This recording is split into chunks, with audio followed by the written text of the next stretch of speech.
सतगुरुदेव की जय। सर्वसंग से प्रार्थना है,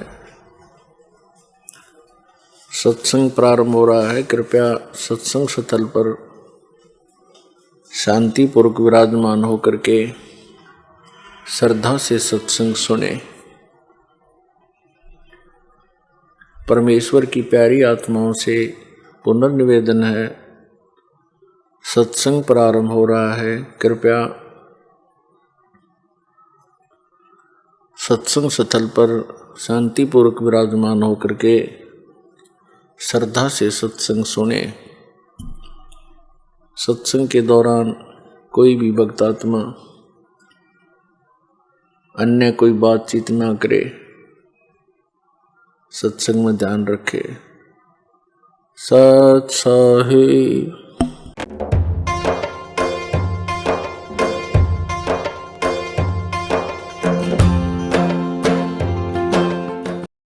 शताब्दीौंदेखि चलिआएको सद्भक्तिको यस्तो धारा, ऋषिहरू, मुनिहरू, देवताहरू र त्रिदेवहरूले पनि जसको भेद पाएनन्।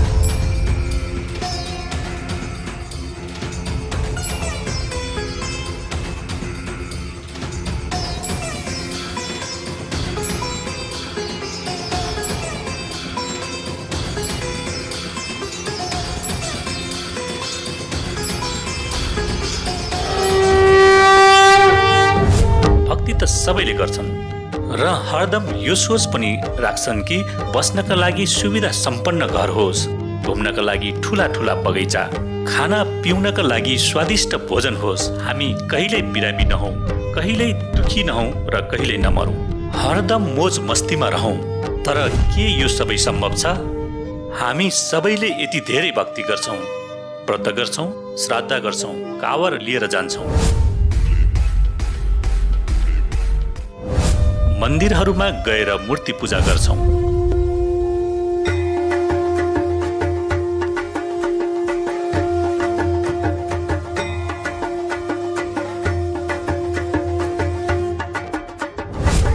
चर्चमा गएर प्रार्थना गर्छौं,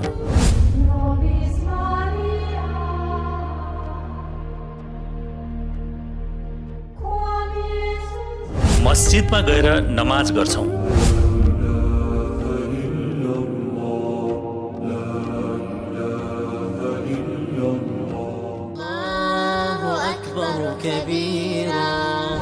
र गुरुद्वाराहरूमा गएर माथा टेक्छौं।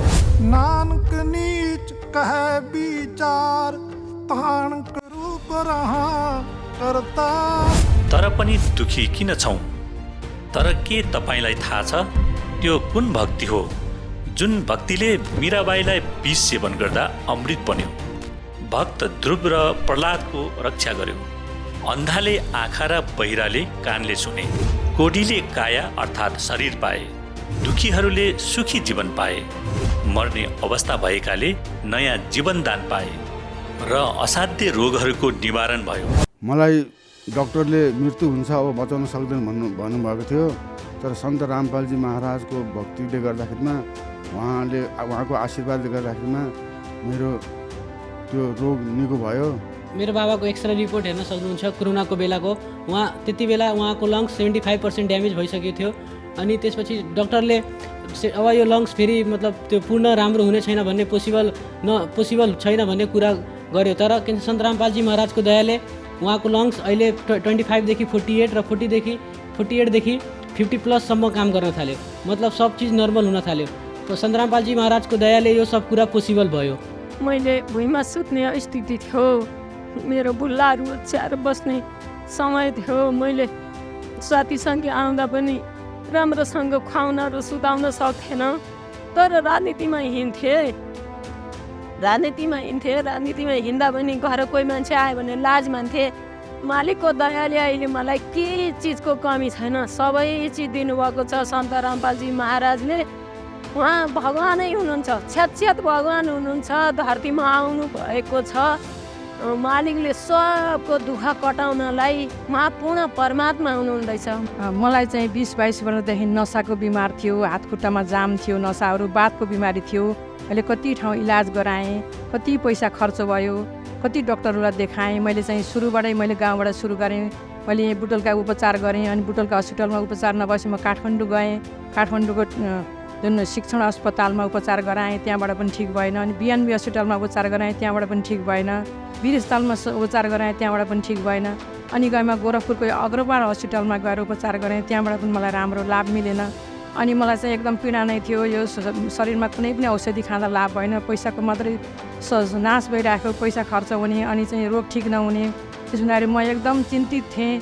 अब मेरो विकल्प छैन भने फेरि दिल्लीमा गएँ। दिल्लीमा गएर मेदान्त हस्पिटलमा पनि जचाएँ। होइन, पहिला चाहिँ मैले यो अल इन्डिया मेडिकलमा जचाएँ, अनि यो साइन्टिफिक भन्ने एउटा हस्पिटल छ, त्यहाँ पनि जचाएँ। त्यहाँबाट पनि मलाई केही लाभ मिलेन। अनि जो यो रोहिणीमा एउटा हस्पिटल थियो जुन जडीबुटी जस्तो, त्यहाँ देखाउन जाँदाखेरि डक्टरले भन्नुभयो कि तपाईँको हड्डी सडिसकेको छ, अब सडेको चिज कहिले फर्केको उहीँ देख्नुभएको छ, तपाईँले एउटा चिज फडेर फ्याँकेपछि त्यो कहिले फर्काउँदैन, तपाईँको हड्डी सडिसकेको छ, अब दबाई गरेर सन्चो हुन्न, तपाईँ जानुहोस्, घर बेड रेस्ट गर्नुहोस् भनेर भन्नुभयो। अनि त्यसपछि लास्ट एकचोटि चाहिँ वेदान्त हस्पिटलमा जाम त नि उनीहरू जाँदाखेरि उसले भन्यो कि पुरै सडिसकेको छ, तपाईँको मेरुदण्ड नै फेर्नुपर्छ, त्यो प्लास्टिकको मेरुदण्ड नै फेर्नुपर्छ, तर बोनको हड्डी चाहिँ सडेको फेर्नु मिल्दैन भनेर मलाई चाहिँ उहाँले छुट्टी दिनुभयो। त्यसपछि म चिन्तित भएर पीडामा भएर म घर आएर बसेँ। यिनी सेलहरू मरिसकेका थिए, दिमाग चाहिँ पागल भइसकेको चाहिँ डिप्रेसनमा थिएँ। त्यसपछि सन्तरामपाल यत्रो पैसा खर्च गरेर पनि ठिक भएन भनेपछि अब मेरो विकल्प सकियो, मृत्यु बाहेक केही पनि छैन भनेर मैले मृत्यु गरेर बसेको बेलामा आज परमात्मा सद्गुरु रामपालजी महाराजको सिधा नाम दीक्षा लिएर भक्ति गरेपछि नयाँ जीवन दिनुभयो। मलाई त मरेको जीवनलाई जीवित गराइदिनु भयो। काम गर्दाखेरि बिल्डिङबाट लडेर ढाड भाँचेको थियो। अनि म चाहिँ इलाजहरू त्यही अपरेसनहरू त्यही दोहा कतारमै गराउनु भयो त्यहाँ कम्पनीले। अनि म 22 महिना एक्लै रुममा बसेको, नरक जस्तो मेरो स्थिति थियो। त्यहाँ भगवान् को छ भनेर खोज्दै थिएँ। म नेपाल फर्केपछि 2 महिना जति भयो नेपाल आएको। अनि पुरै धाएँ, हस्पिटल गएँ, झाँक्रीहरू जगतहरूको कुरा सुनेर यता जाऊ त्यो लागेको छ भनेर ठिक हुन्छ त्यता पनि गयो। पूर्णिया भन्ने ठाउँमा गयो, डाक्टरले भन्यो ठिक भइहाल्छ, केही औषधिहरू दिनुभयो, एक्सरे पनि गर्नुभयो, मसित अहिले एक्सरे पनि छ। अनि उहाँ डाक्टरले के भन्नुभयो भने उहाँ चाहिँ केही दिनको मेहमान छ भनेर अनि जवाब दिनुभयो। त्यहाँबाट पनि घरमा मम्मी बुवा अनि हाम्रो अङ्कलहरू अरूलाई दाजु भाउजूहरूलाई भनौँ अर्को हस्पिटलमा लिएर जाऊ भनेर। अनि त्यहाँ पनि गएँ। नोबेल भन्ने थाहै छ, यहाँ विराटनगरको फेमस हस्पिटल हो। त्यहाँ जान बित्तिकै खेरि डाक्टरले त्यो पुर्जा हेरेकै विदेशबाट आएको छ भनेर भनौँ लिएर जानु, यसको इलाजै छैन यहाँ, उहाँलाई यस्तै हुन्छ, अब उहाँ केही दिनको मेहमान हो, बाँच्छ भने बाँच्छ, बाँच्दैन भने मर्छ भनेर भन्नुभयो। त्यसपछि त्यहाँ पनि अर्को हस्पिटल तपाईँको बिएमसी छ कि झापामा, त्यहाँ पनि गयो। त्यहाँ पनि डाक्टरले भन्नुभयो तपाईँ यहाँ उहाँलाई अमेरिका पनि लानुहुन्छ भने तपाईँ जति पैसा खर्च गर्नुहुन्छ भने उहाँको इलाजै छैन, कि उहाँलाई केही घरमै लगेर राख्नु होला, केही दिनको मेहमान छ भनेर डाक्टरहरूले पुरै जवाब दिइसक्नुभयो। अनि सन्त रामपालजी महाराजको यस्तो दया भयो कि मरेको मान्छे डाक्टरले जवाब दिइसकेको थियो कि यो केही दिनको मेहमान हो भनेर। गाउँलेहरू पनि भन्दै थियो। मेरो वेट भनेको तपाईँको 40-45 किलो त्यति बेला थियो 2017मा। अहिले तपाईँको मेरो वेट भनेपछि 72 केजी छ। तपाईँको तुलना गर्न सक्नुहुन्छ पहिलाको र अहिलेकोमा। अनि म जे पनि गर्न सक्छु, किनकि म जहाँ पनि हिँड्न डुल्न सक्दिनँ, तर मेरो 4 चक्के स्कुटी छ, जहाँ पनि जान सक्छु चलाएर। 100 किलोमिटरभन्दा बढी पनि चलाउन सक्छु म। अहिले यस्तो अवस्थामा पनि परमात्मा सन्त रामपालजी महाराजको दयाले मलाई धेरै लाभ प्राप्त भएको छ। जो मरेको मान्छे अहिले तपाईँहरूको अगाडि इन्टरभ्यू दिइरहेको छु। रामपालजी महाराज कहाँ जानुभन्दा पहिला मसिनो डाबर जस्तो घाउहरू आउँथ्यो, त्यो बिस्तारै बिस्तारै उमेर घट्दै गएपछि त्यो मलाई बढ्दै गयो। मसँग मेरो शरीरमा यो सबै कुहिएको जस्तो डाबरै डाबर भएको थियो। त्यो डाबरै डाबर भएको ठाउँमा 2 चोटि बायोप्सी गरी 3-4 चोटि कल्चर गरी यहाँ काटेर बायोप्सी पनि गराएको छु। डाक्टरले चाहिँ तँलाई क्यान्सर भएको हो, त कसरी बाँचिरहेछस् भनेर मलाई भन्ने, उनीहरू चाहिँ गोप्य सल्लाह पनि गर्ने, यो मान्छे त बाँच्दैन क्यान्सर भइसकेको छ भने भन्ने म आफू सुन्थेँ। मैले चाहिँ रामपालजी महाराजलाई चाहिँ आर्जी लगाएँ, उहाँ खबर पठाएँ, परमात्मा उनलाई खुस राखेका, ठिक होगा बेटा भनेर भन्नुभयो, भक्ति गर ठिक होगा भन्नुभयो। म भक्ति गरेँ, उहाँको दयाले अहिले म हजुरले मिल्छ भने देखाउँछु। म पुरा सफा क्लियर छ। परमात्माको त्यति चमत्कार भएको छ। रामपालजी महाराजको शरणमा पुगेर नाम्ती छेलेपछि व्यवसाय गर्दै जाँदाखेरि मलाई करिब 1.5 करोड जति लोन मेरो भार परेको थियो। त्यो लोन तिर्नलाई मलाई धेरै धाउधाउ थियो। करिब महिनाको मलाई 90-95 हजार मैले ब्याज तिर्थेँ। सन्त रामपालजी महाराजको शरणमा आइसकेपछि त्यो ब्याज कसरी तिरे, 1.5 करोड कसरी तिरे, त्यो मलाई पत्तै भएन। यो गुरुजीको दया हो। कसरी तिरे भगवानको दयाले आज म एकदम सुख शान्तमा छु। कुनै ब्याज छैन, कुनै लोन छैन। म भक्ति आरामले गरिरहेछु। यो सब सन्त रामपालजी जगतगुरु तत्त्वदर्शी सन्त रामपालजी महाराजको कृपा हो। कृपया अवश्य सुन्नुहोस् जगतगुरु तत्त्वदर्शी सन्त रामपालजी महाराजका अमृत वचन। सतगुरुदेव की जय। बंदी छोड़ कबीर परमेश्वर जी की जय। बंदी छोड़ गरीबदास जी महाराज जी की जय। स्वामी रामदेवानंद जी गुरु महाराज जी की जय हो।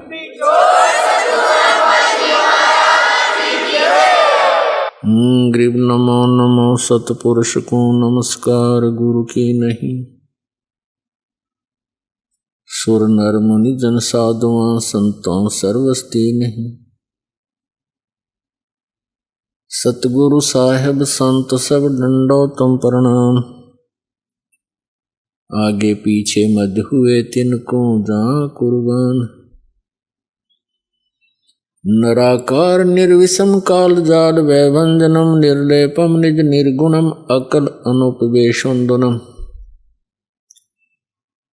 सोहम सुरति समापतम सकल समाना निर्तलय उज्ज्वल हिरंबर हरदमम बेपरवाह अथा है।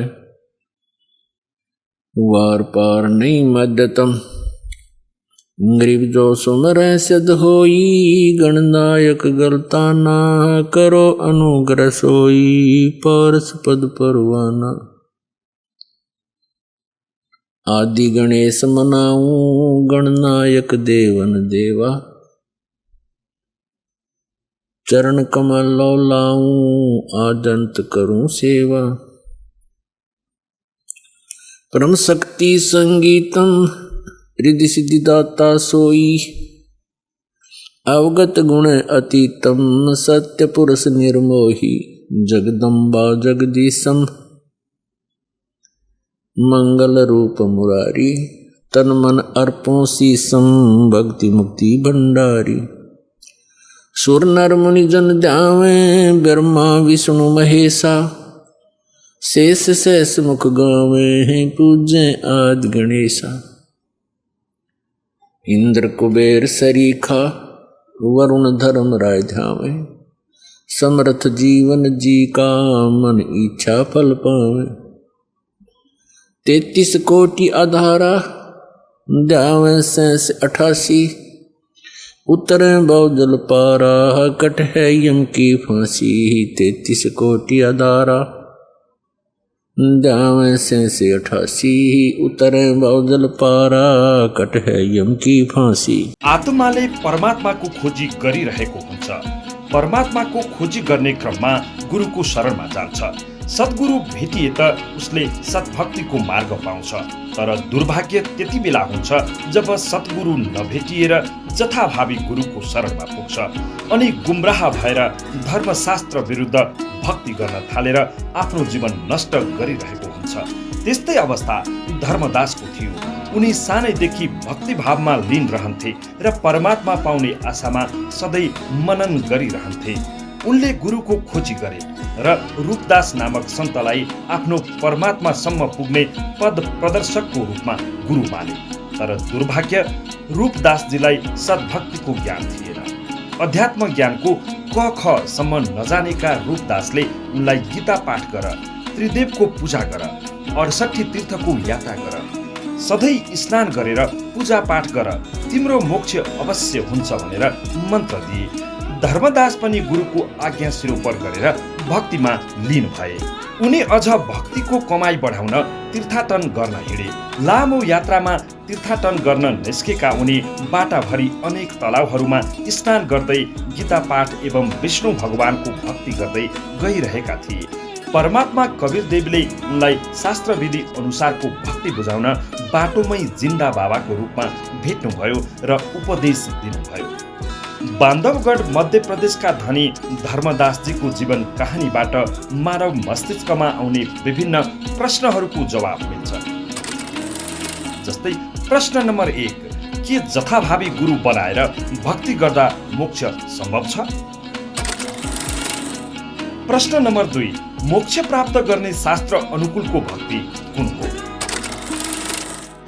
प्रश्न नम्बर 3, कस्तो गुरुको शरणमा गएपछि सद्भक्तिको बाटो खुल्छ र मोक्ष प्राप्त हुन्छ?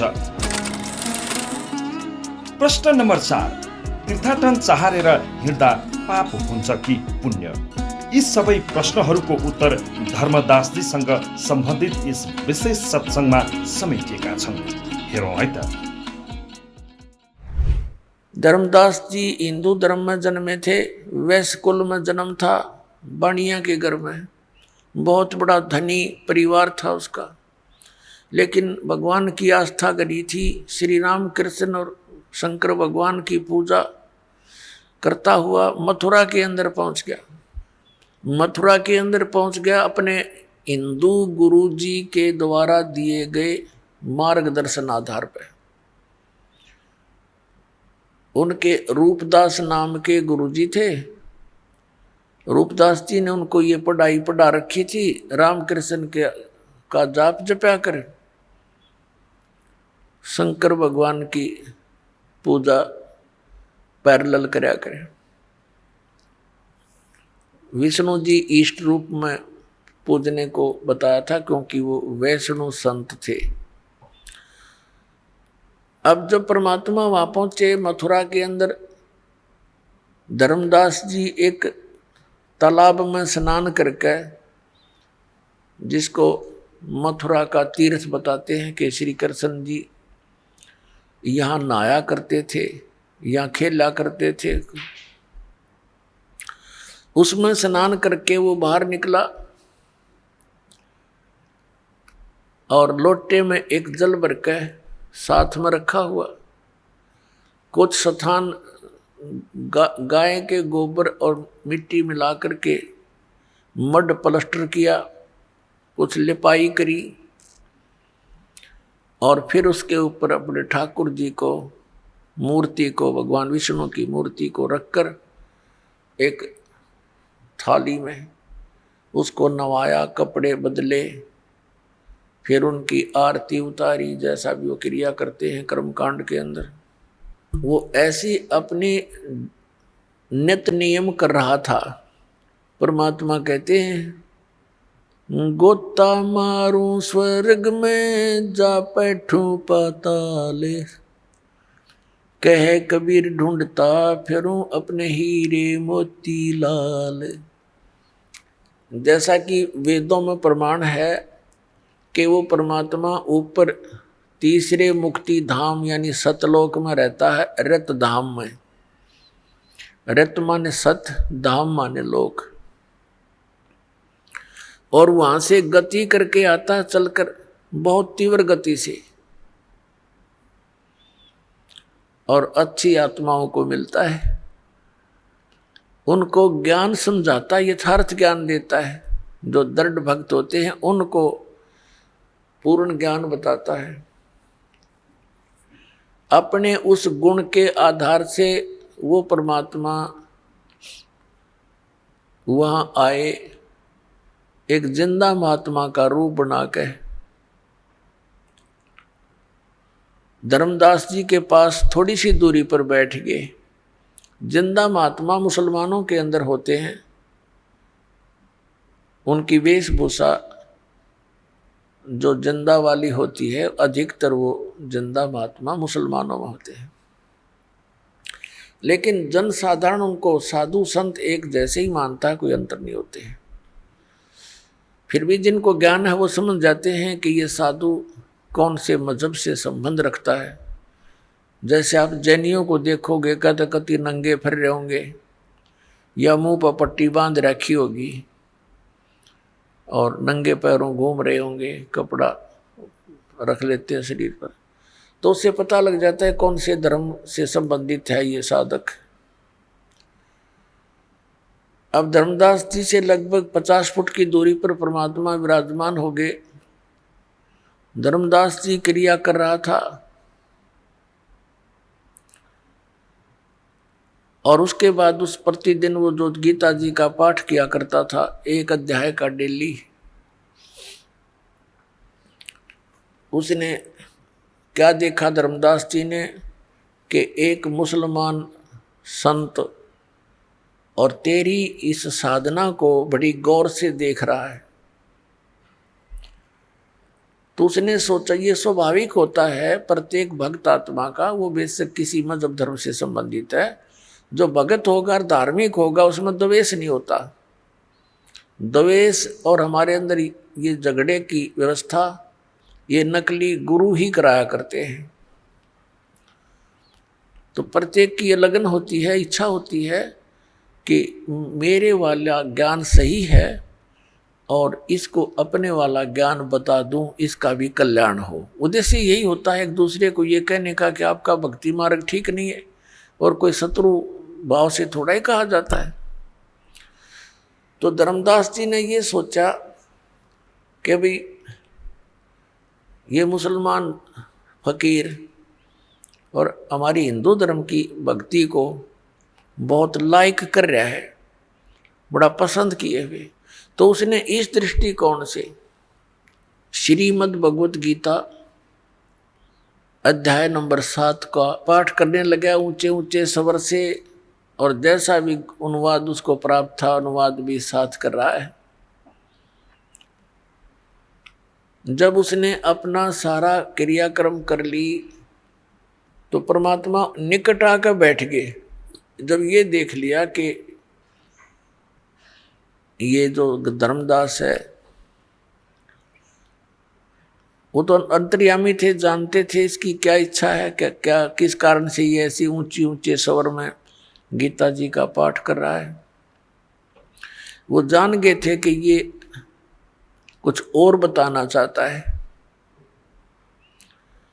वैसे तो साधु जो वैष्णव संत होते हैं वो मुसलमान फकीरों को दूर रखते हैं, पहले ऐसी स्थिति थी। तो इस दृष्टिकोण से पहले तो परमात्मा दूर बैठ के कदे यो बिदक जा कि मुसलमान कीता आ गया मेरे पास में।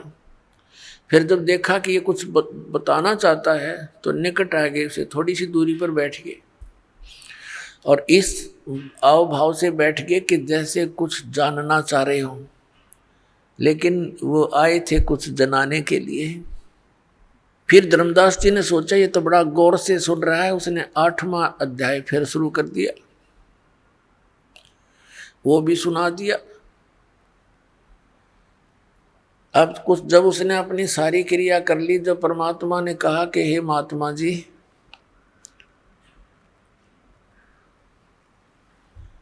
अपने आत्माओं आप जरा सा विचार करियो, इस परमात्मा हमारे अपने पिता की तरफ देखो ध्यान से, वो हमारे लिए कितना भटक रहा है। परमात्मा कहते हैं कबीर जी मैं रोवत हूँ सृष्टि को और सृष्टि रोवे मोहे, और कह कबीर हमारे वियोग को ये समझ ना सकता कोई। मैं तो इन बच्चों को रो रहा हूँ कि तुम गलत स्थान पर फंसे हो, या तुम्हारा कुछ भी नहीं है, तुम्हें मूर्ख बना रखा है ये बेटा या बेटी या कार या कोठी, आजीवन इसमें लगे रहते हो और 1 मिनट में मृत्यु कर देता है, फिर गधा बना कर छोड़ देता है। वह कोठी वह बेटी वो कार तुम्हारी कैसे होगी। इतना ही काम करो जितना टाइम पास करने के लिए, और तुम क्या कर रहे हो, साधना गलत करा रहा तुम्हारे से, फिर पशु पक्षी बनाता है। और हम काल ने ऐसे मिसगाइड कर दिए, हमारे तक पहुंचना भी परमात्मा को कठिन हो रहा है। वैसे भगवान के लिए कठिन शब्द प्रयोग करना शोभा दास को नहीं दे रहा, फिर भी देख रहा हूं कि उस मालिक ने कितना संघर्ष करके हमारे तक वो पहुंचे हैं। अपने ही बच्चे को अपने बारे में बताने के लिए उस धर्मदास जी को तो कहते हैं हे महात्मा जी, और आप बनते हैं जिज्ञासु दास और कहते हैं हे वैष्णव महात्मा, आपका ज्ञान मुझे बहुत अच्छा लगा, आपने तो कमाल कर दिया, ऐसी वाणी बोली है मेरी आत्मा को खींच लिया। हे महात्मा जी, कुछ ऐसी विधि और बताओ जिससे मेरा कल्याण हो। अब धर्मदास जी बड़े प्रसन्न हुए कि जैसा मैंने सोचा था वैसा ही पाया कि ये जिज्ञासु और मुसलमान महात्मा होकर के और हमारी हिंदू धर्म की क्रिया को, साधना को, भक्ति को इसने पसंद किया। तो धर्मदास जी फिर बताने लगे कि सबसे पहले गुरु बनाना चाहिए। और तो परमात्मा बोले भी ठीक है, मैं आपको गुरु बना लेता हूँ, मुझे दीक्षा दे दो और ज्ञान बता दो। धर्मदास जी कहने लगे ऐसा नहीं, मैं आपको शिष्य नहीं बना सकता, क्योंकि शिष्य बनाना घोर पाप अपने सिर पे रखना होता है उस व्यक्ति का। हमारे गुरुजी हैं, वो ही नाम देते हैं और आपको मैं अपने गुरुजी से दीक्षा दिला दूंगा। परमात्मा ने कहा मुझे कल्याण चाहिए और किसी से दीक्षा दिला दो, लेकिन उससे पहले मैं कुछ अपनी शंकाओं का समाधान चाहूँगा। जब मेरी शंकाओं का समाधान हो जाएगा तो मैं आपके साथ आपके गुरुजी के पास चलकर और दीक्षित हो जाऊंगा। तो धर्मदास जी ने कहा कि बोलो क्या शंका है, कि पहले तो आप अपनी पूरी क्रिया बताइए, कौन कौन सी क्रियाएं मुझे करनी पड़ेंगी। अब धर्मदास जी बुद्धिमान थे और परमात्मा के ज्ञान से बहुत कुछ परिचित भी थे, नियमों से परिचित थे, ज्ञान से तो नहीं परिचित थे। तो उसने कहा देखो मैं आपको क्रिया बता नहीं सकता, मैं बताता हूँ कि मैं कौन कौन सी क्रियाएं करता हूँ। एकादशी का व्रत रखते हैं हम, और राम कृष्ण और सीताराम राधे श्याम शंकर भगवान, ये हम गुरुजी ने हमें नाम दे रखा है, वो जाप करते हैं। और तीर्थों का भ्रमण करते हैं, तीर्थ स्नान करते हैं और हम व्रत रखते हैं। तो ऐसी क्रिया करने से हम स्वर्ग में चले जाएंगे, हमारे गुरुजी ने ऐसा बता रखा। तब परमात्मा ने कहा कि आपके इष्ट देव कौन हैं? कि विष्णु भगवान, श्री विष्णु भगवान नारायण। और श्रीमद् भगवत गीता का ज्ञान किसने बोला, जैसा कि आप पढ़ रहे थे? धर्मदास जी ने कहा कि श्री कृष्ण जी ने बोला, जो विष्णु अर्थात भगवान नारायण के अवतार हैं, और यही सर्वशक्तिमान हैं, अखिल ब्रह्मांड के स्वामी हैं, नायक हैं, यही परम ब्रह्म हैं।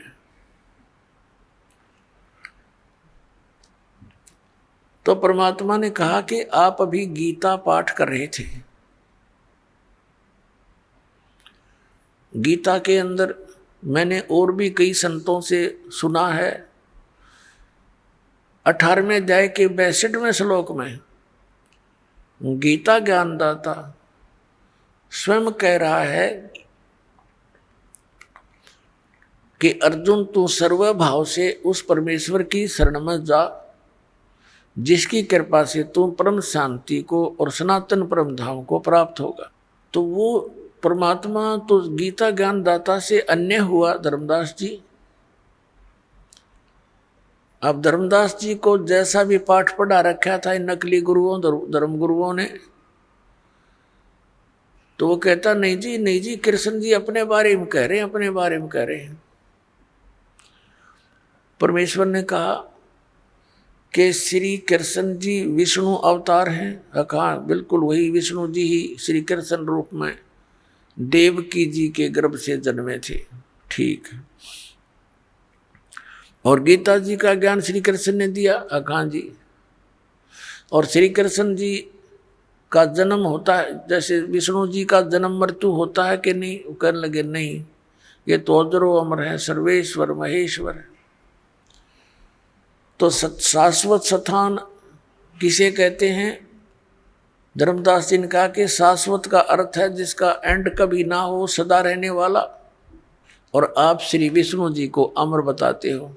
गीता जी का ज्ञान भी श्री विष्णु जी अर्थात श्री कृष्ण जी ने दिया बताते हो, बिल्कुल सत्य है। धर्मदास जी बोले तो परमात्मा ने कहा गीता अध्याय नंबर 4 के श्लोक नंबर 5 और 9 में, गीता अध्याय नंबर 2 के श्लोक 12 में, गीता अध्याय नंबर 10 के श्लोक 2 में आपका गीता ज्ञानदाता कहता अर्जुन तेरे और मेरे बहुत जन्म हो चुके, तू नहीं जानता मैं जानता।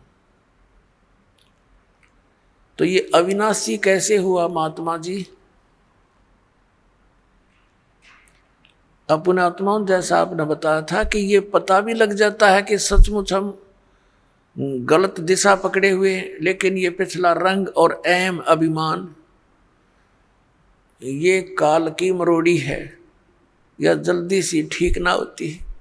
पर परमात्मा के पास ऐसी हथौड़ी है, इसने इसी ठीक कर देंगे या कदे नहीं गड़बड़ होगी फिर। तो इस प्रकार परमात्मा ने ऐसे तरीके से उसे प्रसन्न किया,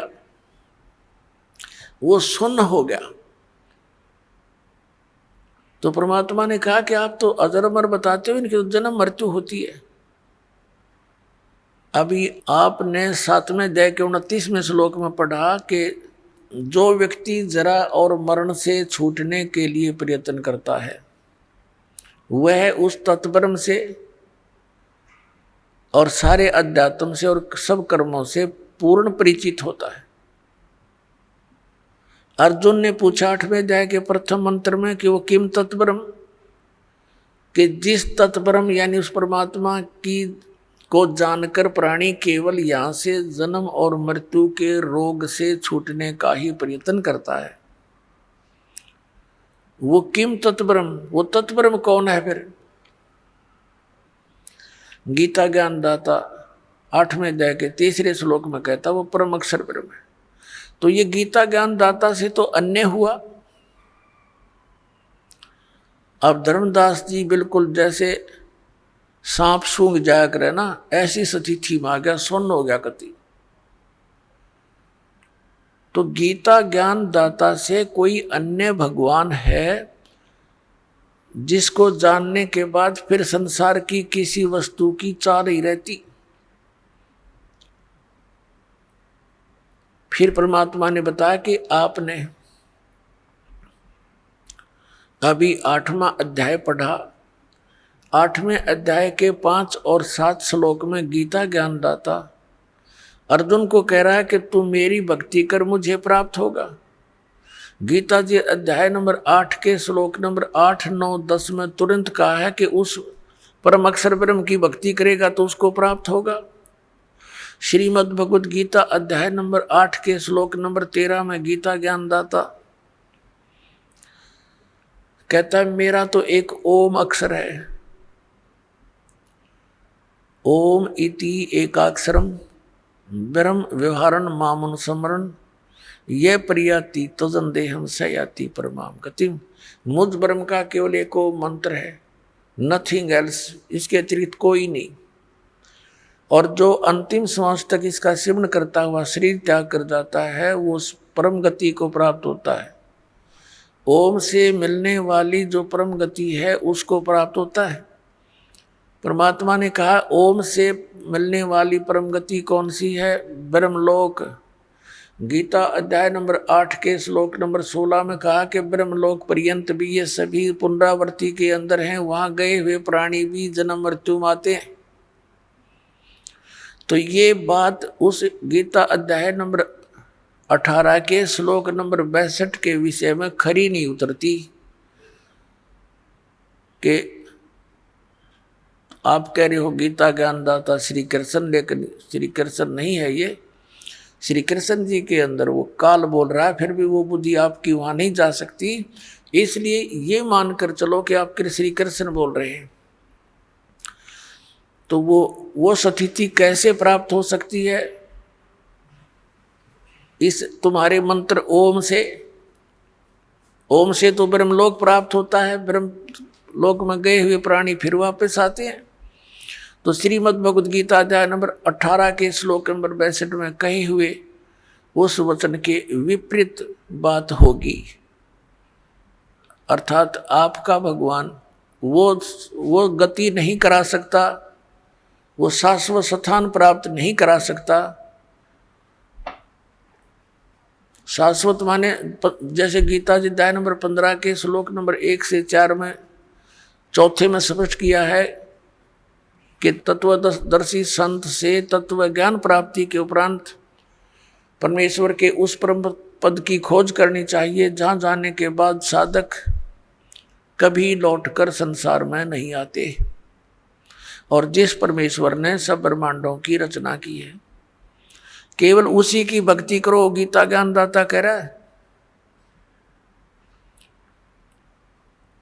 और आपके भगवान का ओम नाम के जाप से ब्रह्मलोक प्राप्ति, ब्रह्मलोक में गए हुए प्राणी फिर पुनर्वर्ती में आते हैं, जन्म मृत्यु होता है। 8वें अध्याय के 8, 9, 10 में गीता ज्ञानदाता कहता है उस परम अक्षर ब्रह्म की शरण में जा, उसकी भक्ति करेगा तो उसको प्राप्त होगा।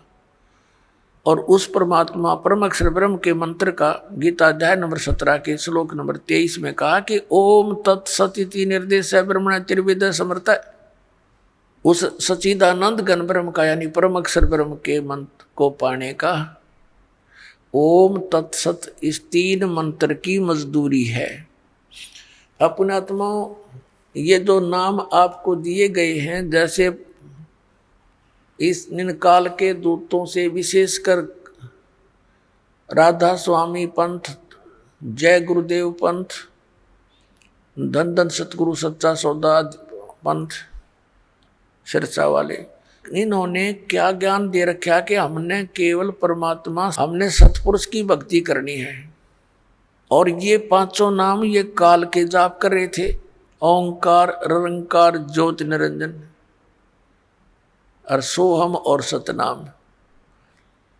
अब जब तक ये सोहम नाम अधिकारी से नहीं मिलेगा तो ये उल्टा रिएक्शन करता है, ये काम करेगा ही नहीं बिल्कुल। और बाकी ये सारे सतनाम कोई जाप नहीं होता। सतनाम सच्चे नाम की तरफ संकेत है जो 2 अक्षर का है।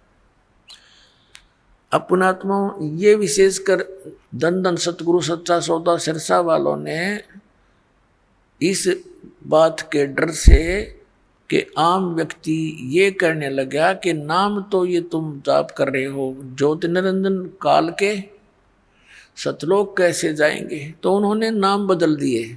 घर की बहीर काका लखनिया नाम बदल लिए और अकाल मूर्त शब्द स्वरूपी राम सतपुरुष कर दिया। अब ये कहीं प्रमाण है इन मंत्रों का किसी महापुरुष ने जाप किया और वो पार हुए हों? फिर ये क्या एक अज्ञान थ्योरी बनाते हैं कि संत कोई भी नाम दे दे उसी से पार हो जाएगा, घर का राज बना रखे। अरे आम का पौधा बोना है, आम का बीज गुठली लानी पड़ेगी, वो ही बोनी पड़ेगी। अगर बबूल के बीज बो करके ये मानने कि हम कोई बीज बोलो आम ही का पौधा बन जाएगा, तो इतनी भूल है हमारे इस अध्यात्म मार्ग की। अब ये दास जहाँ पर आपको लाना चाहता था कि जैसे गीता अध्याय नंबर 17 के श्लोक नंबर 23 में कहा है ओम तत्सत इति निर्देश है ब्रह्मणे, ब्रह्मणे माने सच्चिदानंद घन ब्रह्म यानी परम अक्षर ब्रह्म।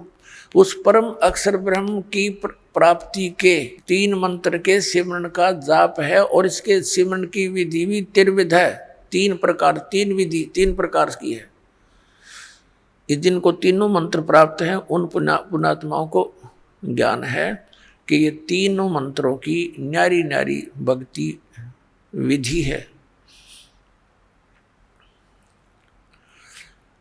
अब जैसे आपको प्रथम मंत्र दिया जाता है उसमें 7 मंत्र हैं। उस 7 मंत्रों में से फर्स्ट एंड लास्ट ये तो परमात्मा का है, परम अक्षर ब्रह्म का, और बीच में जो मंत्र हैं वो आपको इन जो यहाँ के मुखिया हैं, प्रधान हैं, इन प्रधानों के 5 प्रधानों के हैं। गुरु ग्रंथ साहिब में भी ये 5 प्रधानों की जानकारी है कि ये 5 प्रधान हैं, इनके 5 शब्द हैं, मंत्र हैं, लेकिन वो गुप्त रखे हुए हैं। तो ये मंत्र दिए जाते हैं, ये इनकी पूजा नहीं है। पूजा तो हमने उस परमात्मा की करनी है जो हमें सर्व सुख देगा, जा जाने के बाद फिर कभी संसार में नहीं आएंगे। हमने वो स्थान प्राप्त करना है, वो मालिक प्राप्त करना है। जैसे कल भी उदाहरण दिया था, जैसे हैंड पंप लगाने का उद्देश्य क्या है? हमारा इष्ट है जल। जल प्राप्त करने के लिए हमने हैंड पंप लगाना पड़ेगा। हैंड पंप हमारा पूज्य नहीं है, वो हमारा इष्ट नहीं है। हमारा जो लक्ष्य है वो जल प्राप्त करना है, वो हमारा इष्ट है। तो उसके लिए जो भी हमने यंत्र यूज करने हैं, प्रयोग करने हैं, वो तो एक मजदूरी साधना, एक प्रोसीजर है, प्रोसेस है उस परमात्मा के पाने का, वो हमारे इष्ट नहीं है।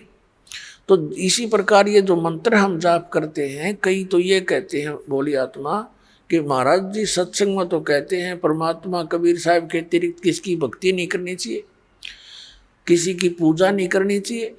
और इधर आते हैं तो नाम देते हैं शुरुआत में वही 5 इन्हीं के। तो पुण्यात्मा यहाँ विवेक से काम लेना पड़ेगा, इतना एकदम रिजेक्ट ना करना इस मार्ग को, क्योंकि ये मार्ग आपने कभी सुना न देखा।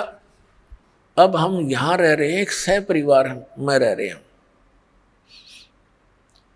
ये समझो जैसे एक लड़की अपने ससुराल में और ज्वाइंट फैमिली में रह रही है, उसमें जेठ जेठानी है, देवर देवरानी भी है, सास और ससुर ननद भी है। अब वो सबका सत्कार करती है, आदर करती है, और सभी जो काम जैसा उसकी ड्यूटी होती है प्रत्येक की आज्ञा का पालन करती हुई वो सब कार्य करती है। वो आदर सबका करती है, सत्कार सभी का करती है यथोचित, लेकिन वो पूजा अपने पति की ही करती है। उसकी आस्था अपने पति में ही रहती है। भले ही परिवार में रहते हुए वो ऊपर से ये विशेष दिखावा नहीं करती, लेकिन फिर भी उसके हृदय में जगह जो अपने पति की है, एक पति भर्ता बेटी की, अन्य में नहीं हो सकती। तो वो सबका सत्कार करती है, अतिथि आता है उसका भी आदर सत्कार करती है, और सबसे मृदु बोलती है, मीठा बहुत प्यार से बोलती है, और पुण्यात्मा उसकी आस्था अपने पति में ही रहती है। अंडरस्टूड है ये। और जब वो अपने परिवार से अलग होते हैं, वो पति पत्नी, ये तो एक समय आता ही है, सब ने भिन्न भिन्न होना ही है। तो वो जब अलग होते हैं और उसके हिस्से में जो भी आइटम आए हैं बंटवारे में, तो सारे उठा के अपनी चम्मच भी ना छोड़, छोटी सी भी जो उसके हिस्से में आई है, और सारे उठा के अपने पति वाले घर में रख लेगी, सारा कति सब उठा ले जाएगी। तो उस समय उसकी कोई लगाव नहीं उन परिवार के अन्य व्यक्तियों से। लेकिन वो अलग बात है, आदरणीय फिर भी है, लेकिन अब पता चला उसका कि इसकी आस्था किसकी थी और पूजा किसकी कर रही थी। तो पुण्यात्माओं, ऐसे हम यहाँ एक ज्वाइंट फैमिली में रह रहे हैं। ये ब्रह्मा विष्णु महेश गणेश दुर्गा जी ये हमसे दूर नहीं है, ये अपने ही भाई बहन हैं। इन्होंने जन्म जन्मांतर में कोई अच्छे पुण्य करके या पोस्ट प्राप्त कर रखी है। अब इनके साथ हमारे मन में द्वेष आना यह मूर्खता की पहचान ही होगी। ये हमारे मित्र हैं, जैसे हम अन्य भी सबसे प्यार से रहते हैं, तो ऐसा ही ये हमारे एक प्रधान है यहाँ के। इनको कुछ पावर दे रखी है, कंट्रोलिंग पावर है, और ये हमें यहाँ की सारी सुविधा हमारे जो रिटर्न हमारे कर्मों में वो यही प्रदान करते हैं। तो इसलिए इनकी ये पूजा नहीं है, ये ज्वाइंट फैमिली में हम अपनी मजदूरी कर रहे हैं। और जब हम यहाँ से चलेंगे तो हमने इन सभी भगवानों से नो ड्यू सर्टिफिकेट लेना पड़ेगा, इन सब साहबों से। अब भगवान साहब राम इस किसे कहते हैं, थोड़ा सा यहाँ प्रमाण देते हैं।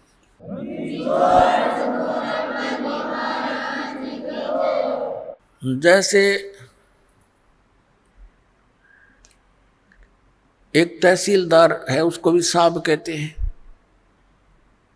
और एसडीएम को भी साहब कहते हैं, और डीसी को भी साहब बोलते हैं, कमिश्नर भी साहब कहलाता है, मंत्री जी को भी साहब कहते हैं, मुख्यमंत्री जी को भी साहब कहते हैं, और प्रधानमंत्री जी को भी साहब कहते हैं, राष्ट्रपति जी को भी साहब कहते हैं। ये सभी साहब से ही जाने जाते हैं। लेकिन इन साहबों की शक्ति में दिन और रात का अंतर होता है। रियल में साहब कौन है? हमारे देश का राष्ट्रपति, वो वास्तव में वो साहब है, यानी सबका मालिक है। तो ऐसे ही ये अन्य जितने भी पद पोस्ट हैं, श्री गणेश जी का, श्री विष्णु जी का, श्री ब्रह्मा जी, श्री शिव जी, दुर्गा जी का, श्री दुर्गा जी देवी का, और ब्रह्म का, ये भी भगवान साहब कहलाते हैं। पर इनकी इस प्रकार इसकी तुलना कर लेना कि ये कितने साहब हैं। श्री ब्रह्मा जी रजोगुण विभाग के मंत्री एक ब्रह्मांड में, श्री विष्णु जी सतोगुण विभाग के मंत्री इस एक ब्रह्मांड में, और 3 लोकों पर इनकी ये सत्ता है, ये विभागीय मंत्री है। और तमोगुण विभाग के भगवान शंकर जी। तो ये तो केवल एक ब्रह्मांड में और 3 लोकों पर मालिक है, वो भी एक विभाग के। और इनका पिता जो है वो 21 ब्रह्मांड के अंदर एज ए चीफ मिनिस्टर काम करता है, ये समझ लो। तो ये ब्रह्म जो है ये केवल 21 ब्रह्मांड का साहब है। गीता जी अध्याय नंबर 15 के श्लोक नंबर 16 और 17 में 3 पुरुष हैं। 3 पुरुष माने प्रभु। एक सरपुरुष तो ये ब्रह्म है, ज्योति निरंजन, जिसके 21 ब्रह्मांड है। और अक्षर पुरुष है जिसके 7 शंख ब्रह्मांड है, जिसको परब्रह्म भी कहते हैं। संतों की वाणी में पार ब्रह्म है। वो पार ब्रह्म जो है वो इस परब्रह्म से अन्य है, वो पार ब्रह्म अलग है। एक तो पर ब्रह्म, जैसे ब्रह्म से नेक्स्ट पर दूसरा, और एक पार यानी सबसे ऊपर का। वो गीता जी अध्याय नंबर 15 के श्लोक नंबर 17 में कहा कि उत्तम पुरुष तु अन्य परमात्मा इति उदाहरत है। ये लोक तरम आविश्य विवर्ती अवैश्वर है। गीता जी अध्याय नंबर 8 के श्लोक नंबर 1 के उत्तर में, गीता अध्याय नंबर 8 के श्लोक 3 में उत्तर देते हुए गीता ज्ञानदाता कहता है वो परम अक्षर ब्रह्म है। तो ये जो अक्षर पुरुष है ये तो 7 शंख ब्रह्मांड, नील पद्म शंख ब्रह्मांड का 7 शंख, इतना साफ है। और वो परम अक्षर ब्रह्म उत्तम पुरुषत्व अन्य, ये असंख्य ब्रह्मांड का ओवरऑल कंट्रोलर है, ये सब का मालिक है। वो कबीर देव है, कबीर साहब है, जो काशी में धानक जुलाहा रूप में रहा करते थे। अब हम फिर लौट कर आते हैं उसी प्रश्न पे।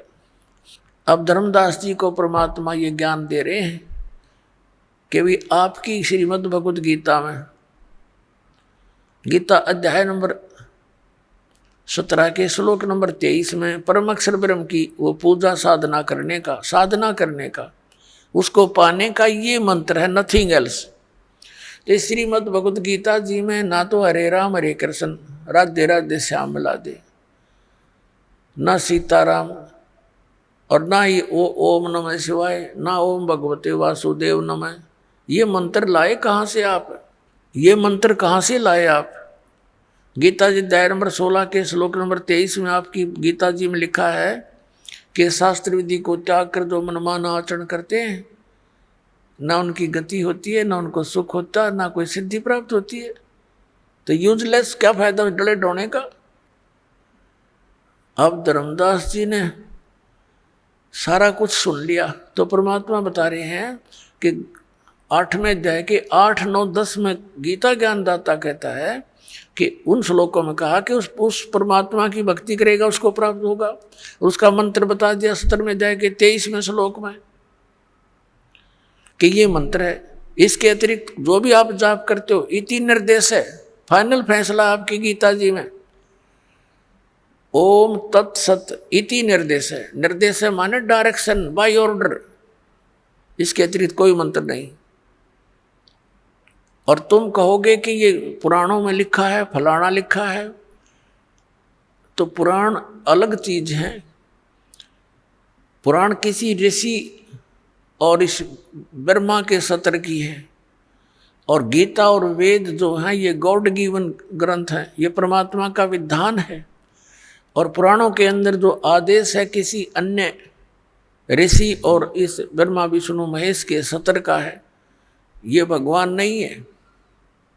ये विधान नहीं बता सकते, परमात्मा का चेंज नहीं कर सकते। बता सकते हैं, अगर वेदों के अनुसार बताते हैं तो कोई दिक्कत नहीं, कोई बताओ, और गीता के अनुसार बताते हैं। जैसे हम वेदों और गीता को छोड़कर पुराणों के आधार से भक्ति करते हैं, तो किसी ऋषि के आदेश का पालन कर लिया हमने, और वो आदेश यदि वेद विरुद्ध है तो वो अपराध है।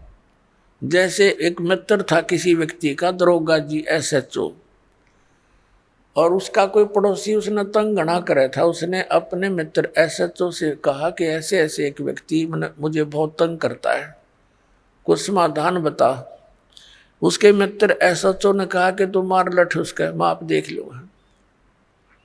उसने गढ़ दे। अब उसने आंगा पा गया, आदेश मान लिया उसका, अपने मित्र SHO का, अपने पड़ोसी के साथ झगड़ा कर लिया।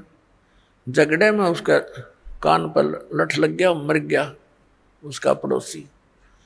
अब वहाँ का प्रभारी था वही SHO, वो लिया पकड़ के अपने उस मित्र को, क्योंकि उस नालायक ने अपने एक मित्र अधिकारी की आज्ञा का पालन करके राजा का विधान तोड़ दिया। राजा का विधान था कि यदि कोई किसी की मृत्यु हत्या करेगा तो उसको सजा मौत मिलेगी। अब उस राजा के विधान के टूट जाने से, अपने मित्र की आज्ञा का पालन करने से उसको सजा मौत होगी। तो परमात्मा कहते हैं कि कबीर साहेब के आप जी उन वेदों और गीता के अतिरिक्त कोई और अन्य साधना करते हो तो वो आदेश भगवान का नहीं, विधान नहीं मालिक का। आप फिर किसी SHO की आज्ञा का पालन कर रहे हो, ऋषि और इन महर्षियों का, इनके बताए इस अज्ञान को ग्रहण नहीं करना। तो आप जो साधना कर रहे हो धर्मदास जी, एक भी गीता वाली नहीं, और गीता जी का पाठ नित करते हो। अब धर्मदास जी सुन्न हो गया कति, लेकिन अभिमान काल की फिर भी कोई ना कोई रह जाती है अंदर से प्रेरणा। अब काल प्रेरणा से उसने कहा कि जिंदा तो मुसलमान है, इसलिए तुम्हारे हिंदू देवताओं के साथ ऐसी बातें कर रहा उनके विषय में। तेरे को पता है हम कोई जीव हिंसा नहीं करते, हम किसी की आत्मा दुखी नहीं करते, तो कैसे बात कह रहा है? तूने ये सब जो है हमारे देवताओं की बेइज्जती कर दी है। अब परमात्मा ने देख लिया कि इसमें काल आ गया, और ईब यो एक नहीं सुने तेरी सारी पर माटी फिरेगी। परमात्मा अंतर ध्यान हो गया उसके सामने से, एकदम अदृश्य हो गए, हिडन। अब धर्मदास जी लगा देखने, उसका तो पसीने आ गए। धर्मदास जी ने सोचा, ओए होए मन तो जुल्म कर दिया, देख कितना अच्छा ज्ञान बतावे थे। अब इस ज्ञान को सुनकर पुण्यात्मा जय इंसान होगा कंडेम हो जाएगा कति। उस अज्ञान को नहीं कर सकता, उस साधना को नहीं कर सकता। इसको स्वीकार करो चाहे ना करो, वो ऐसी स्थिति हो जाती है। एक बार ये दास औरंगाबाद के अंदर सत्संग करते हुए जा रहे थे, जब हमारा आस्था चैनल पर बंद करा दिया था औरंगाबाद में। हमने दाड़े बहुत भुगते हैं पुण्यात्माओं आप तक संदेश पहुंचाने के लिए भगवान का। हमारे साथ बहुत बदतमीजियाँ हुई, लेकिन हिम्मत नहीं हारी। हमें मालूम था कि ये परमात्मा का संदेश है, उसकी आत्माओं को सुहावेगा, सुहावा चाहे 10 दिन पीछे। तो वहाँ हम सत्संग कर रहे, प्रोजेक्टर हमारे साथ, ये परमात्मा ने दिए। और ये इंस्ट्रूमेंट, ये मैन माइंड नहीं है, ये गॉड गिवन माइंड है, ताकि मेरे बच्चे आसानी से इन सदग्रंथों को समझ सकें, पढ़ सकें। आपको शिक्षा देने का क्या उद्देश्य था? तीन युग बीत गए, कभी शिक्षा नहीं दी मालिक ने, क्यों? शिक्षा तो बेईमान बना देती है। लेकिन थोड़ा सा बेईमान बनाना इसलिए आवश्यक समझा कि ये अच्छी तरह दूध के जले हुए लस्सी को भी फूक फूक कर ग्रहण कर लेंगे, फिर सदा के लिए चिपक जाएंगे मेरे साथ।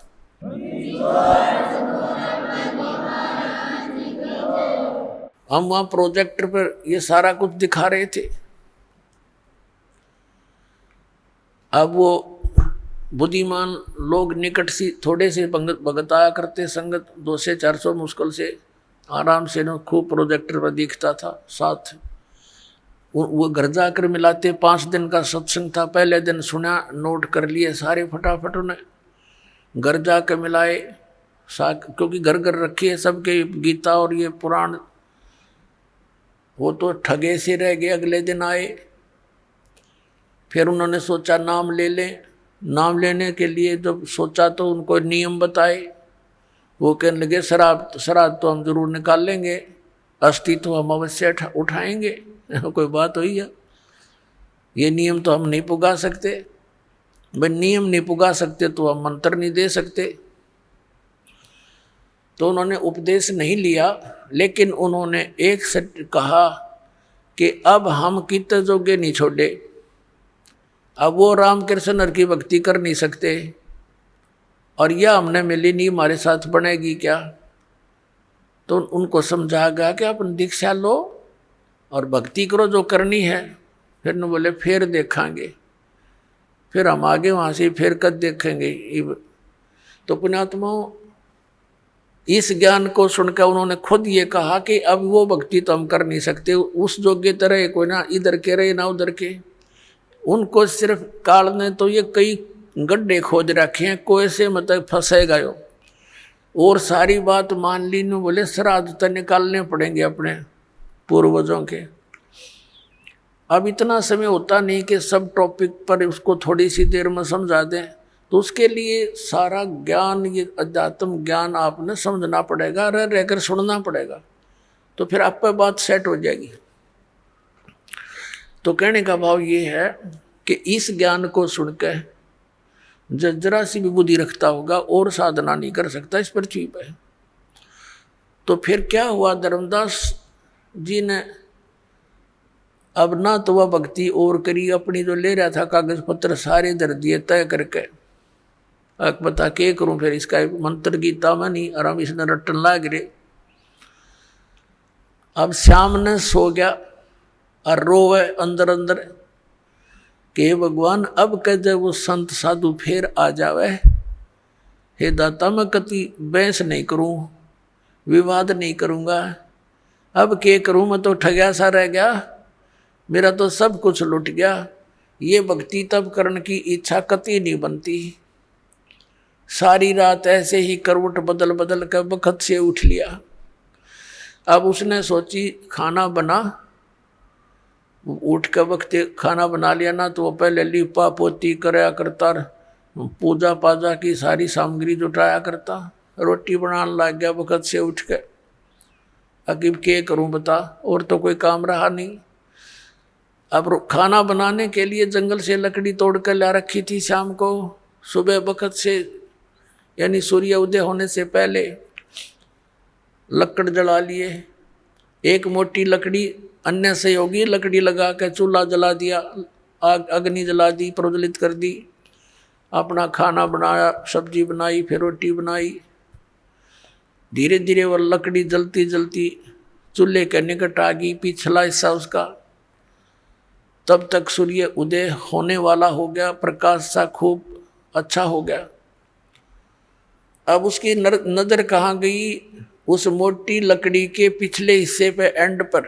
वह थोथी थी, अंदर से होलो थी, और उसके अंदर चींटियां थी।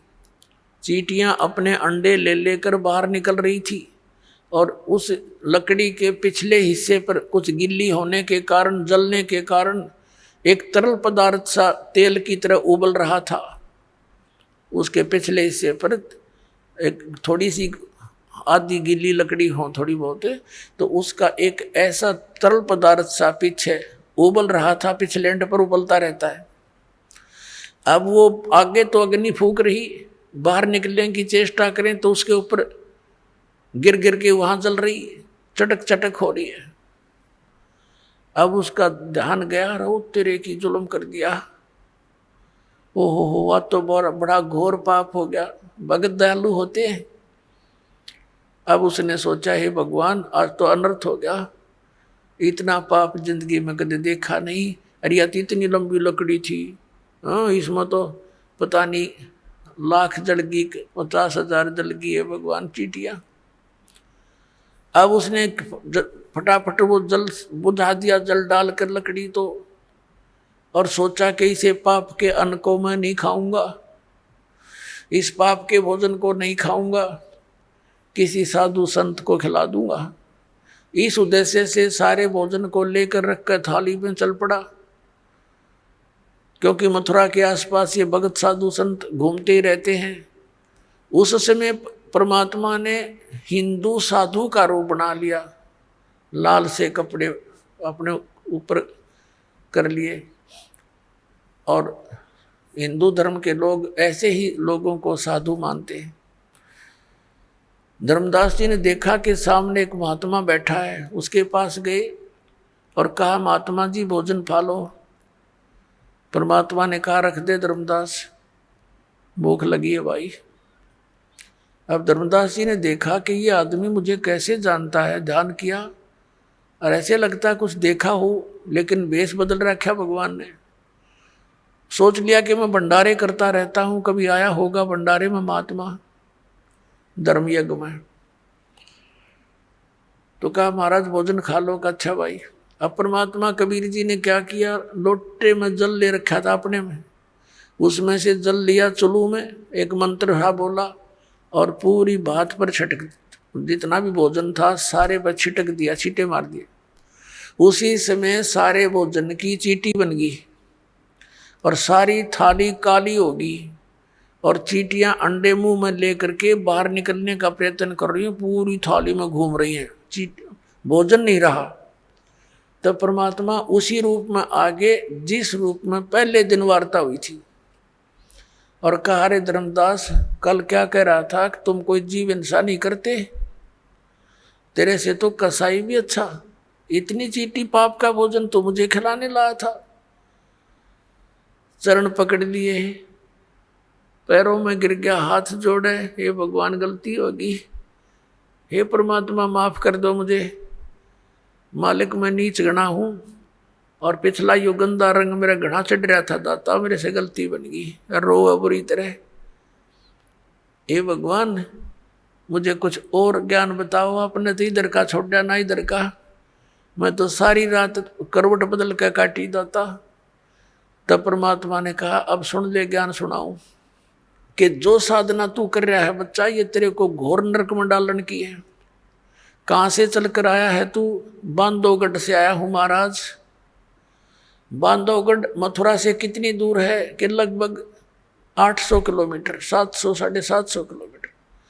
किस साधन से आए हो? कि पैदल चल के आया हूँ महाराज। तो बच्चा, बांधवगढ़ से यहाँ आने तक आपने कितने जीवों को अपने पैरों के तले मार डाला, कुचल कुचल कर। सूक्ष्म प्राणी जो दिखाई नहीं देते, और कीड़े मकोड़े ये तो गिनती नहीं।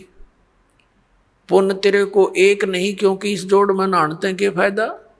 जिस मथुरा के तालाब को तीर्थ मानते हो और ये मानकर आपके धर्मगुरु आपको समझाते हैं, ज्ञान देते हैं कि यहाँ भगवान श्री कृष्ण रहा करते थे, लेटा करते थे, नहाया करते थे, तो परमात्मा ने बताया यहाँ तो कंस भी नहाया करता इसमें, और कंस भी यही लेटा करता। और श्री कृष्ण जी तो इस मथुरा ने छोड़कर द्वारका बनाई थी समुद्र के बीच में एक टापू सेलेक्ट करके, वहाँ रहा करते, वहाँ क्यों नहीं जाते तुम? वो दूर घना पड़ता होगा। और परमात्मा ने दया करी थी, वो द्वारका को जल में डबो दिया था कि गड़ धक्के खाना ना होंगे, कदे भ्रमित होकर यहाँ पहुँचे, और तुम वही साधना कर रहे हो जो शास्त्र विरुद्ध है। अब धर्मदास जी तीर्थ में नहाने का तो एक भी पुण्य को नहीं, फिर तीर्थ के विषय में बताया कि इसको तीर्थ आपने इसलिए मान लिया कि श्री कृष्ण जी यहाँ नहाया धोया करते, यहाँ रहा करते इस तालाब के आसपास, और अन्य तीर्थ सुन ले, और दूसरे धाम कैसे बने हैं, ये मंदिर कैसे बने हैं। जैसे अमरनाथ का मंदिर जहाँ तुम मोक्ष उद्देश्य से जाते हो बोली आत्माओं, वो अमरनाथ कैसे कहलाया कि भगवान शिव जी ने अपनी पत्नी पार्वती को उस स्थान पर मंत्र दिया था जिसको तुम अमर मंत्र बोलते हो, और वो हमारी फर्स्ट एड है, प्राइमरी क्लास की पढ़ाई है। ये प्रथम मंत्र जो आपको दिया जा रहा है, ये मंत्र 5 मंत्र बीच बीच के ये पार्वती को दिए थे। उसका तुमने पता भी कोई ना कौन सा हो, अमर मंत्र अमर मंत्र अमर मंत्र करते फिरते हो। और उस स्थान पर भगवान शिव ने पार्वती को नाम दिया था, जिस कारण से उसने सच्ची लगन करके जाप करके और जितना अमरत्व प्राप्त हुआ वो प्राप्त किया। वो कितना है, जब तक वो शिव जी भगवान की मृत्यु नहीं होगी, पार्वती उसके साथ रहेगी, उससे पहले वो 107 बार जन्म और मर ली थी। अब पुण्यात्माओं वहाँ अब ना शिव जी कोई मंत्र दे दिया आपने और ना कोई और स्थान व्यवस्था, तो वो नाम अमर मंत्र पूरे गुरु तय आपको जहाँ मिल जा। धर्मदास, अगर आपको वो मंत्र कहीं पर भी मिल जाता तो उस प्राणी के लिए, आपके लिए वो स्थान अमर धाम है, वो अमर लोक अमर है, अमर धाम है वो अमरनाथ का स्थान वो है उसके लिए। जैसे ही बाप जी को यहाँ बरवाला आश्रम में मिलता है मंत्रियों, तो आपके लिए तो ये है तीर्थ, ये बरवाला वाला वो तीर्थ है। लेकिन जैसे क्रोथा आश्रम में जिन्होंने मंत्र लिया था तो उनके लिए वो क्रोथा है, वो अमरधाम। लेकिन उस अमरधाम में के चाटे वो तो सरकार ने खोज लिया हमारे पे, ये वहाँ कोई माथा टेकन जा भोला भगत बता के क्या मिलेगा, दास तो बैठा है यहाँ पर, तो आपको इस दास के पास आना पड़ेगा। और उस क्रोधाश्रम में कख नहीं।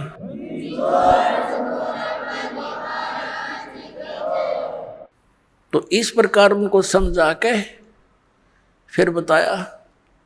धर्मदास जी कहने लगे, महाराज मेरा कति आत्मा गंदे रंग में रंगी हुई थी अज्ञान से, आपने बड़ी दया कर दी, मेरी आंख खोल दी। फिर परमात्मा ने सृष्टि रचना सुनानी शुरू की। अब काल फिर भी अंदर घुसा रहता है। धर्मदास जी ने कहा, महाराज जी एक बात करूं, अकर भाई प्रश्न करूं, एक करो। आप कहते हो कि राम और कृष्ण यानी विष्णु जी कुछ नहीं कर सकते। ये भगवान एक बार मोर ध्वज राजा का पुत्र ताम्रध्वज आरे से चरवा के श्री कृष्ण जी ने और जीवित कर दिया था भगवान ने। बता हम कैसे माने उनमें शक्ति नहीं है। परमात्मा ने कहा, मैंने ये नहीं कहा कि इनमें शक्ति नहीं है, पर ये आपको मोक्ष नहीं दे सकते, आपके प्रारब्ध के कर्मों का नाश नहीं कर सकते, आपके आने वाले जो कर्म में कष्ट लिखे हैं, मृत्यु है, उसको टाल नहीं सकते। ये परमात्मा ने कहा कि जैसे मोर ध्वज राजा के पुत्र ताम्र ध्वज को तो श्री कृष्ण जी ने आरे से चिरवा के मृत्यु होने के बाद उसको जीवित कर दिया, शरीर भी सेट कर दिया, जोड़ दिया ज्यों का त्यों। इतनी पावर तो है इनमें।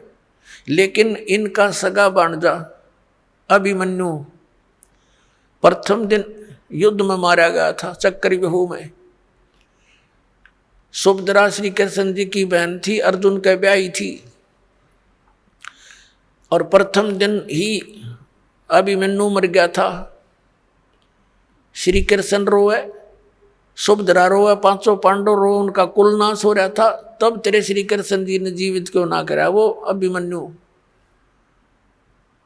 अब धर्मदास फिर सुन हो गया, हे भगवान ये कारण क्या था, हमने तो ये बात कभी ध्यान में ना आई मारा। तो परमात्मा ने कहा, बेटा अभिमन्यु की आयु इतनी ही थी, प्रारब्ध इतना ही था, और उस ताम्र ध्वज की आयु शेष थी। वो तो बीच में जाकर वो पंगा लिया था तेरे कृष्ण जी ने, और वो जीवित कर दिया। वो तो जीवित था ही, उसकी तो आयु शेष थी, और इसको जीवित नहीं कर सका क्योंकि उसका आयु शेष नहीं थी। इसलिए ये आपके प्रारब्ध में आपके कर्म के कष्ट को अवॉइड नहीं कर सकते, खत्म नहीं कर सकते। अब कहने का भाव ये है कि परमात्मा ने फिर सृष्टि रचना सुनाई है। धर्मदास जी फिर थोड़ा सा कच्चा बोल गया, कहने लगे महाराज जी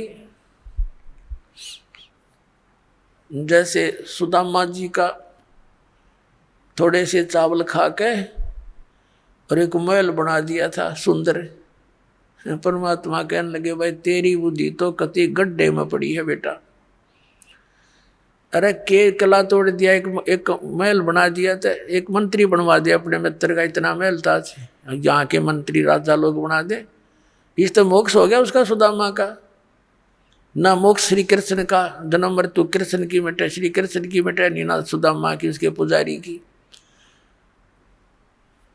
तो पुण्यात्मा धर्मदास जी कुछ कहने लगे, महाराज जी आप तो हमारे देवताओं के पीछे ही पड़ लिए। परमात्मा बोला, भाई बाढ़ में जा। मैं उसी टाइम अंतर ध्यान हो गए परमात्मा, और वो लगा रोन बुरी तरह, अरे भगवान गलती होगी, हमारे साथ तो ऐसी बनी हुई है, काल ने इतने रंग दिए, हम कति खराब कर दिए अंदर तक। अब रो रहा है, देख रहा है ऊपर और नीचे, ये भगवान कहाँ गए। अब उसके बाद बरसाने में जाते हैं, ये मथुरा से फिर बरसाने में जाते हैं। बरसाने में ना जाते नहीं होगा, मथुरा गया हुआ यात्रा पूरी नहीं। बरसाने में किस लिए जाते हैं कि राधा बरसाने की लड़की थी और श्री कृष्ण से मिलने आया करती थी। तो उस समय के लोग तो उसको गुंडी बुंडी कहा करते कि गैर पुरुष से मिलने जाती है, या पूरा गांव विरोध करा करता, लेकिन वो नहीं मानी फिर भी। तो अब उस वहाँ जाके क्या कहते हैं, राधे राधे श्याम मिला दे, राधे राधे श्याम मिला दे। देख किसे डले डुआ रखे, वहाँ ना राधे और ना श्याम, उड़ा टेलीफोन मिलाओ जाके। अब ये अकल मार रखी हमारी। अपने आत्मा धर्मदास जी वापस चल पड़ा अपने घर को कि ईब तो वो महाराज जी कतई नहीं मिल रहे, बिल्कुल नहीं मिले। मैंने तो नालायक आदमी हो, देख कैसे गलती कर दी और दूसरी बार कर दी। घर की तरफ चल पड़ा रोता हुआ। अब परमात्मा गरीबदास साहिब जी ने अपनी वाणी में कहा है, तावा रोवत धर्मनि नागर, कहाँ गए मेरे सुख के सागर। कल्प करे और मन में रोवे, दसों दिशा को वो मग जो है।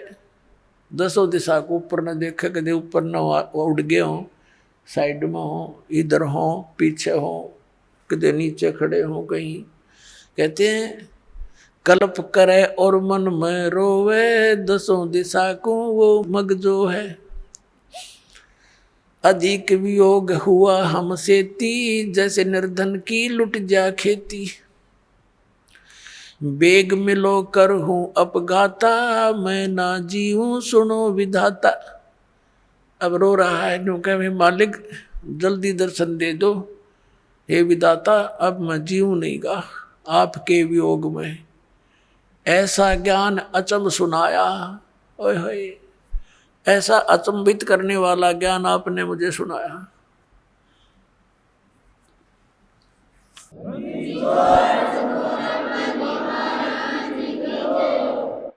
अब रोता रोता घर पे आ गया, सारे आंसुओं से कमीज भीग गया। 2-3-4 दिन में अपना घर पहुंच गया। उसकी पत्नी ने देखा कि भगत जी ने तो 1 महीने माना था, 2 महीने की यात्रा थी इसकी, 2-3 महीने की, तो सब तीर्थों पे जाना था, वापस कैसे आगे रो बुरी तरह रहे हैं। तब आमनी देवी नाम था उस धर्मदास जी की धर्मपत्नी का। उसने कहा कि क्या हो गया भगत जी, कैसे वापस आ गए। वो सुन नहीं रहा था, वो उसकी बात का उत्तर नहीं दे पा रहा था, वो रोई सी बुरी तरह रहा था। उस इतना अंदर से कलेजा भर भर के आ रहा था, उसका बोल नहीं निकल रहा था। और अपने घर के बीच में जाकर कमरे में और जमीन पर गिर के बहुत बुरी तरह रो रहा था, जैसे किसी का कोई स्वजन मर जाता है। अब आमनी भी रोने लगी बैठ के, क्या घटना घटेगी भगत के साथ। तो उसने सोचा अपनी सोच से, क्योंकि धर्मदास जी था खुले हाथ का, आमनी देवी थी थोड़ी सी कंजूस टाइप की। ये धर्म बहुत करा करता, भंडारे साधु संतों को बुलाता, साधु उनको कंबल कुंबल साथ में देता, तो यह टोक टाक दिया करती जी, दान हिसाब का होया करे, इतना मत खर्च करो, बालक भी पालने हैं। तो इसने नो सोचा आमनी देवी ने कि मैं भगत जी को टोक टाक दिया करती, और इसका लगता है किसी ने रास्ते का जो पैसा था लेके गया था, यो धन यात्रा खर्च, वो निकाल लिया। अरे इसका काम अधूरा रह गया धर्म का। और ये इसलिए रो रहा है कि अब ये नो सोच रहा होगा कि मैं पैसे मांगूंगा और या फिर ना नुकर करेगी, और ऐसा किया हुआ धर्म फिर व्यर्थ होता है। तो उसने इस विचार से कहा कि हे भगत जी, कोई बात ना, किसी ने आपका यात्रा खर्च निकाल भी लिया होगा, आप और ले जाओ, कि आपके धन की कमी है, आपको भगवान ने कितना दे रखा। उसको एक सांत्वना दिलाने के लिए वो इस प्रकार की उसकी सिंपैथी सी कराने लगी। काफ़ी देर रोता रोता जब मन थोड़ा सा ठीक बोलने के हिसाब में हुआ, तब कहने लगा, आमनी देवी, यदि मेरा वो धन निकल जाता तो कोई बड़ी बात नहीं थी, वो और ले जाता मैं, लेकिन मेरा ऐसा धन गया वो मुझे अब मिले नहीं और मैं जीऊं नहीं। तो वो कहने लगी, ऐसा कौन सा धन था। तो उसने रोते रोते सारी कथा सुना दी जो मालिक ने सुनाई थी। आमनी इस बात में बहुत तेज माइंड की समझदार बेटी बहन थी। उसने कहा, हमने रामकृष्ण जी कभी मिले या शंकर भगवान मिले हों, और चलो मिल भी जाते जब उनकी सतीथि सारी स्पष्ट होगी। आप तो बिजनेसमैन थे, ये सौदा चूक कैसे गए। आप तो व्यापारी आदमी हो, हमने के रिश्तेदारी थी रामकृष्ण के साथ। जब हमने सही मार्ग मिल गया तो हमने ये आपने ग्रहण क्यों ना किया, या गलती कैसे खाई। तो वो कहता है कि जीवन में पहली बार हानि का सौदा हुआ मेरे से, आज तक हानि नहीं हुई थी, और ऐसी हानि होगी आमनी, अब यह पूर्ति नहीं हो सकती। मैं घना नीच हूँ, दूसरी बार मैंने ऐसी गलती कर दी, एक बार की तो चल जाती। तो रामनी भी कहने लगी, कोई बात ना, हिम्मत सी करो। तो 6 महीने बीत गए ऐसे, रोजाना कोई काम नहीं करे, रोटी एक मुश्किल से खावे, और गली में बैठ जावे, नो देखे ऐसा आवे कोई साधु। अब जैसे कोई साधु भक्त दिखाई दे उसके निकट जावे, शायद आ गया हो। जैसे बेलनी ने श्री राम की इंतजार की थी कि दूर तक कोई भी आता दिखा करता भाग लेती थी, श्री राम आ गए, श्री राम आ गए। ठीक यही दशा धर्मदास जी की हो रही थी।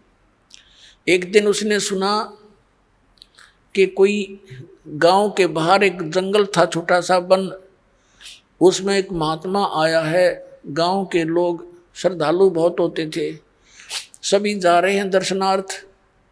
धर्मदास जी को पता लगा तो वो भी गया देखने के लिए कि शायद वो महात्मा आगे हों, फिर मुझ पर रहम करके। अब जाके बैठ गया। अब न्यू तो पहचान सकता नहीं, क्योंकि उसी समय भगवान ने दूसरा रूप भी बना लिया था उसके सामने। तो उसने प्रश्न किया कि महाराज जी, ब्रह्मा जी, विष्णु जी, शिव जी के कोई माता पिता हैं? वो लगा कहने, वो जो कैसेट फीड कर रहा था, ये तो अजरो अमर हैं, सर्वेश्वर हैं, महेश्वर हैं, ये मृत्युंजय हैं, कालजय हैं। लाला जी ने कहे रॉन्ग नंबर है। उठ के चल पड़ा, यो नहीं, वो को नहीं, वो महात्मा नहीं है, वो ज्ञान नहीं है इसका। उठ के आ गया वापस। अब इस तरह 6 महीने बीत गए, ना खावे, दुबला पतला हो गया। उसकी पत्नी में परमात्मा ने प्रेरणा करी। उसने देखा कि भगत आप तो मर जाओगे ऐसे ही, और वो मिलेंगे नहीं साधु आपको। एक बात बता, उन्होंने इतनी सी वार्ता की तो कुछ और भी कहा होगा, कुछ मिलने की विधि बताई होगी, संकेत किया करते हैं महात्मा। तो धर्मदास जी को भी परमात्मा ने याद दिला दी। कबीर साहब ने कहा था कि भाई जहाँ भंडारे होते हैं वहाँ मैं पहुँच ही जाता हूँ, जहाँ धर्म होते हैं ना, धर्म यज्ञ, वहाँ मैं अवश्य जाता हूँ। ना यू काल होने दे अच्छे काम ने, आग लगा दे वहाँ पर मेरे बच्चों में, चाहे कैसा ही कर रहा है वहाँ भी मैं ही जाता हूँ। उसको बेचारे में आस्था बनी रहे भक्त भगवान की, इसलिए। तो उसने ये बात बताई आमनी को। आमनी कहने लगी फिर तो बन गई बात, आप भंडारा कर दो, आपका धन बतेरा, परमात्मा ने दया कर रखी, सेठ हो आप तो, और भंडारा कर दो। अब उसने कहा था 1 दिन का, उसने 3 दिन का धरा, क्योंकि खुले हाथ का था कि कदे 1 दिन में ना आवे गुरु जी, महात्मा जी। 3 दिन का धर्म भंडारा कर दिया और बहुत दूर तक चिट्ठियां भेज दी। अब साधु संत आए प्रथम दिन, और धर्मदास जी तो अपना वो जैसे सर्प की मणि गुम हो जाती है, वो तो वो ही देखता है। भंडारा खाने वाले खा रहे हैं, खिलाने वाले खिला रहे हैं, और वो यूं देखता जा रहा है। देखा कि नहीं आए, सारा दिन गया। फिर बैठ कर रोया सारी रात। सुबह फिर यही स्थिति थी, अगले दिन भी। तीसरा दिन बाद दोपहर हो गया, और अंदर से जो वास्तविक पुकार, हृदय की पुकार उसने की कि हे परमात्मा, या तो आज दर्शन दे दियो अपने दास ने, नहीं सुबह आपका दास जीवित नहीं रहेगा, आत्मघात करूंगा, आत्महत्या करके मरूंगा, मेरे पर जिया नहीं जा सकता, वो भक्ति में कर नहीं सकता, और आगे की कोई रास्ता मिला नहीं। इस जीवन में इसका क्या करूंगा मैं, ऐसे पशु जैसे जीवन को जी कर। ये फाइनल फैसला उसने हृदय से कर लिया। वो तो अंतर्यामी है कि आज बात बिगड़ेगी। एक कदम का पेड़ था, जहां वो भंडारा चल रहा था, उसे 100 फुट की दूरी पर परमात्मा आकर वहां विराजमान हो गए, सतलोक से चलकर। 1 मिनट में जहां से जहां पहुंच जाते हैं। और धर्मदास जी देख ही रहे थे, कोई साधु संत वहां बैठों को देखकर फिर इधर उधर देखा तो सामने क्या देखा, को हो ये बैठे हैं।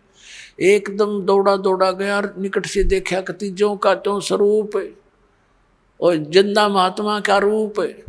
चरणा में पड़ गए, सीने के लिपट गए, जो कर बालक के चिपट जाकर, बालक अपने माता पिता के चिपट जाकर ऐसे, और कहने लगे महाराज, वो आंखों में देखे आंसू भराए, ये परमात्मा माफ कर दियो, इबका छोड़ कर ना जाइयो अपने दास को।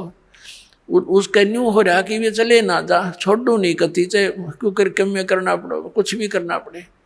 तो परमात्मा कहने लगे कोई बात ना बेटा, मैं तेरे लिए आया हूँ, और ऐसे कर, इन सबको फारिग कर दे, मेरा भेद ना बताना, जिक्र ना करना। क्योंकि मालिक को पता था जैन में तो एक दो सिर फिरायु साधु रह गया ना डे, यहाँ इसके साथ मैं बताऊंगा तो ये उल्टे खुटे ठोक के इसने और खराब कर देगा।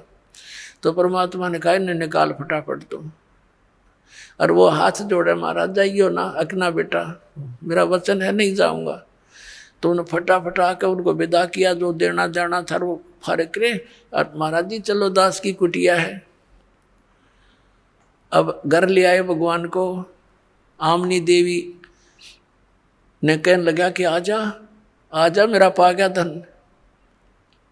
एक मुड्ढा सा बैठना दे दिया, भगवान बैठ गए कबीर साहब। पति पत्नी दोनों एक एक पैर पकड़ के और मालिक के चरणों में बैठ गए। आमनी देवी ने कहा महाराज जी आपका भगत तो बहुत नरमात्मा का है, इतनी कड़ी परीक्षा नहीं लेनी चाहिए थी, ये तो रो रो का मर जाता, मैं थोड़ा सा हिम्मत देती रहती इसको। परमात्मा ने कहा बेटा इसको मैंने दुखी इसलिए किया कि ये काल का वकील बन रहा था, मैं जो भी ज्ञान दूं था ये उल्टा पड़ा था।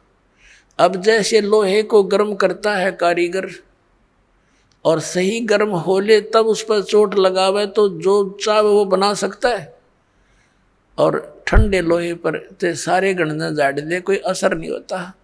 तो बेटा यू लोहा गर्म कराया मैंने, अब इसका जो चोट वचन की मारूंगा ये सारी स्वीकार करेगा, जो मैं चाहता हूँ ये बच्चा स्वीकार करेगा।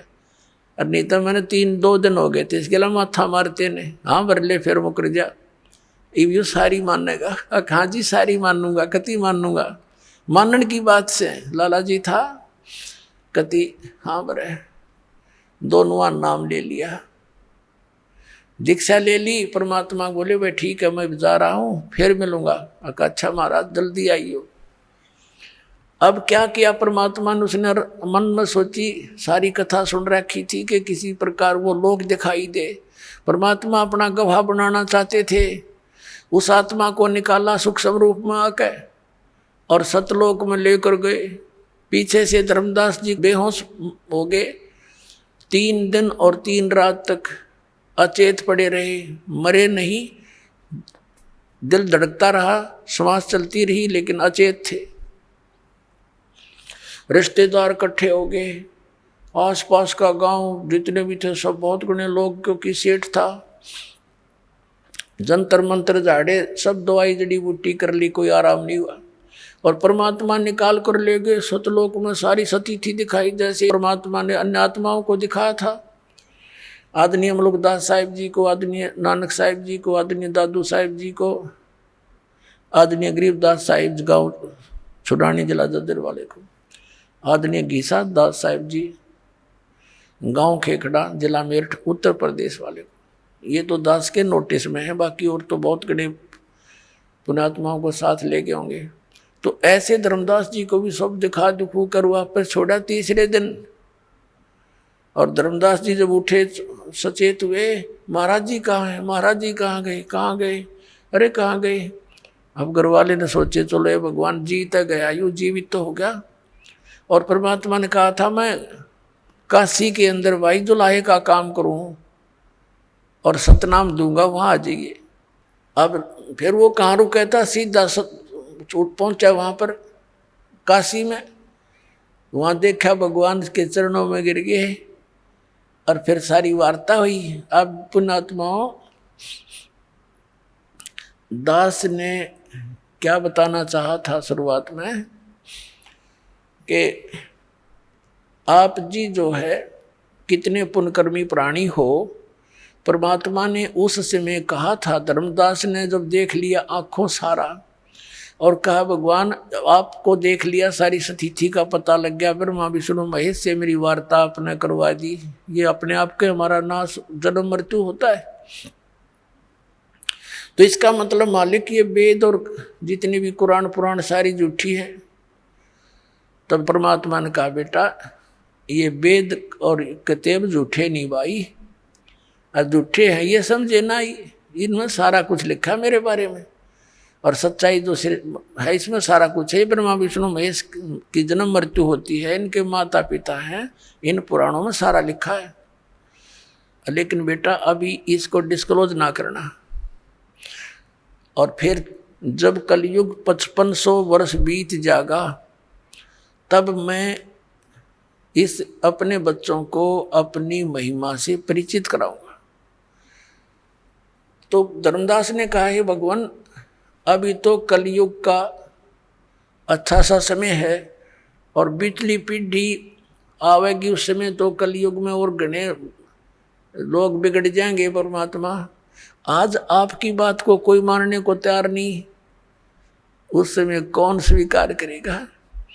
तो परमात्मा ने कहा उस समय मैं सबको शिक्षित करूंगा, और बेटा उस समय मैं स्वयं आऊंगा और इन सब को यथार्थ ज्ञान से परिचित कराऊंगा।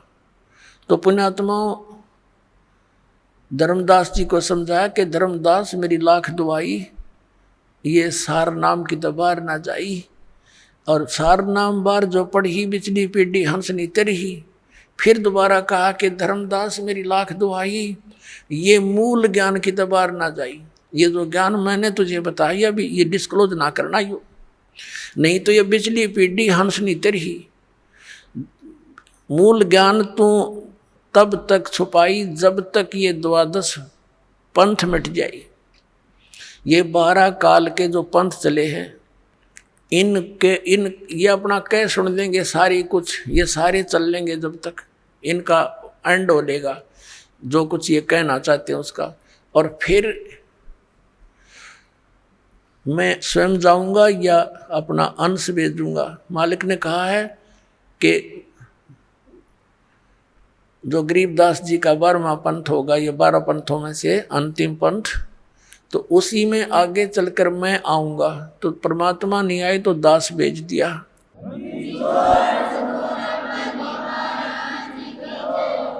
तो पुण्यात्माओं ये वो समय है आज जो परमात्मा ने 5500 वर्ष पहले बोला था कि धर्मदास जब तक वो टाइम नहीं आएगा ना वो ठीक नहीं आओगे। इतने तो ये मेरे वचन ऐसे लगेंगे जैसे निराधार सी बातें हैं, लेकिन वो समय आएगा जब देखना सब बच्चों को सतनाम दूंगा, सबको ज्ञान से परिचित करूंगा, और पूरे विश्व में एक मेरा ही ज्ञान रहेगा, एक का भगवान रहेगा।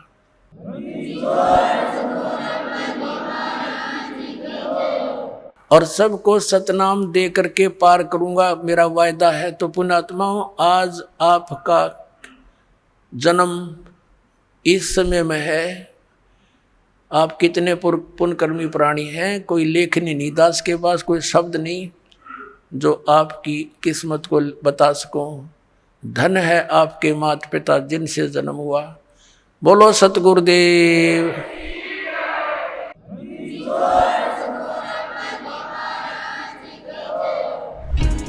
सबै सुनिसकेपछि यो निष्कर्ष निस्किन्छ कि जथाभावी गुरु बनाएर जथाभावी पूजापाठ तथा तीर्थ चाहेर मोक्ष हुँदैन।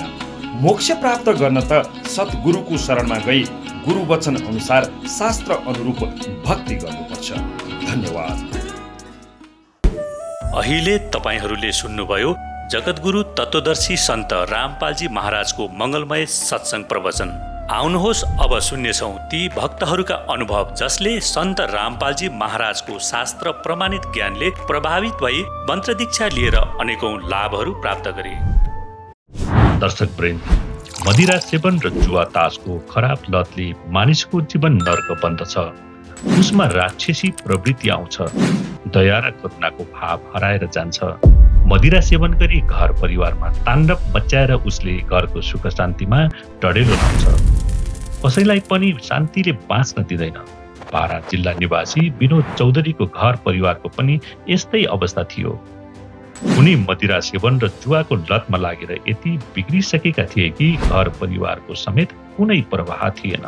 घर परिवार नै बिर्सिसकेका थिए। कहिलेकाहीँ घर पुगिहाले पनि नशाको कारण ताण्डव देखाउँथे। जहान परिवारलाई शान्तिपूर्वक बाँच्न गाह्रो थियो।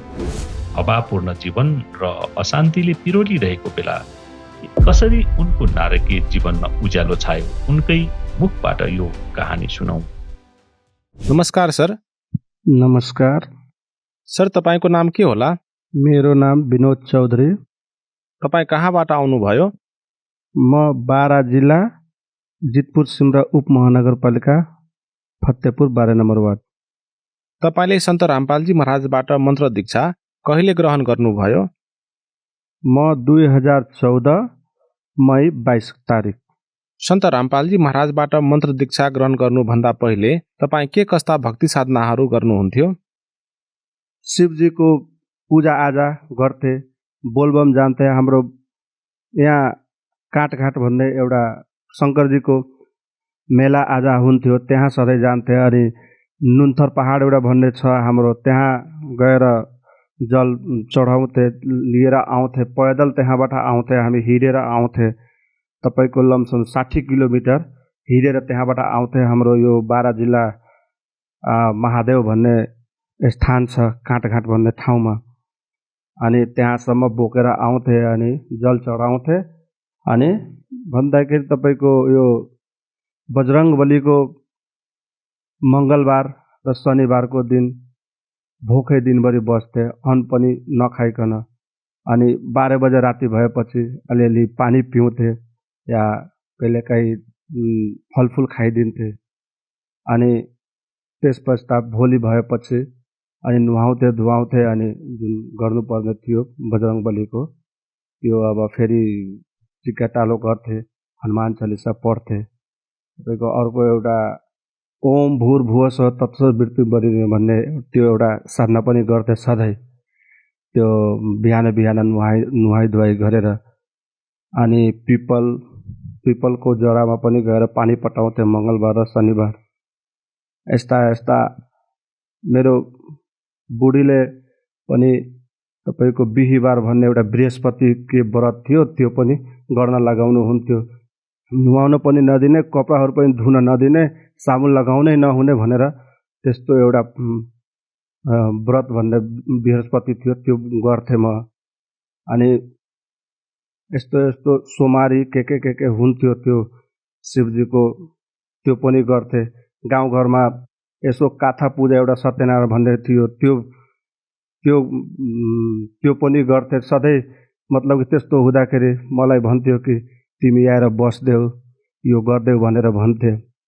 अनि त्यति मात्र होइन कि अरू पनि त्यस्तै गाउँमा हनुमान आराधनामा हुँदाखेरि दिनभरि भोकै बस्ने।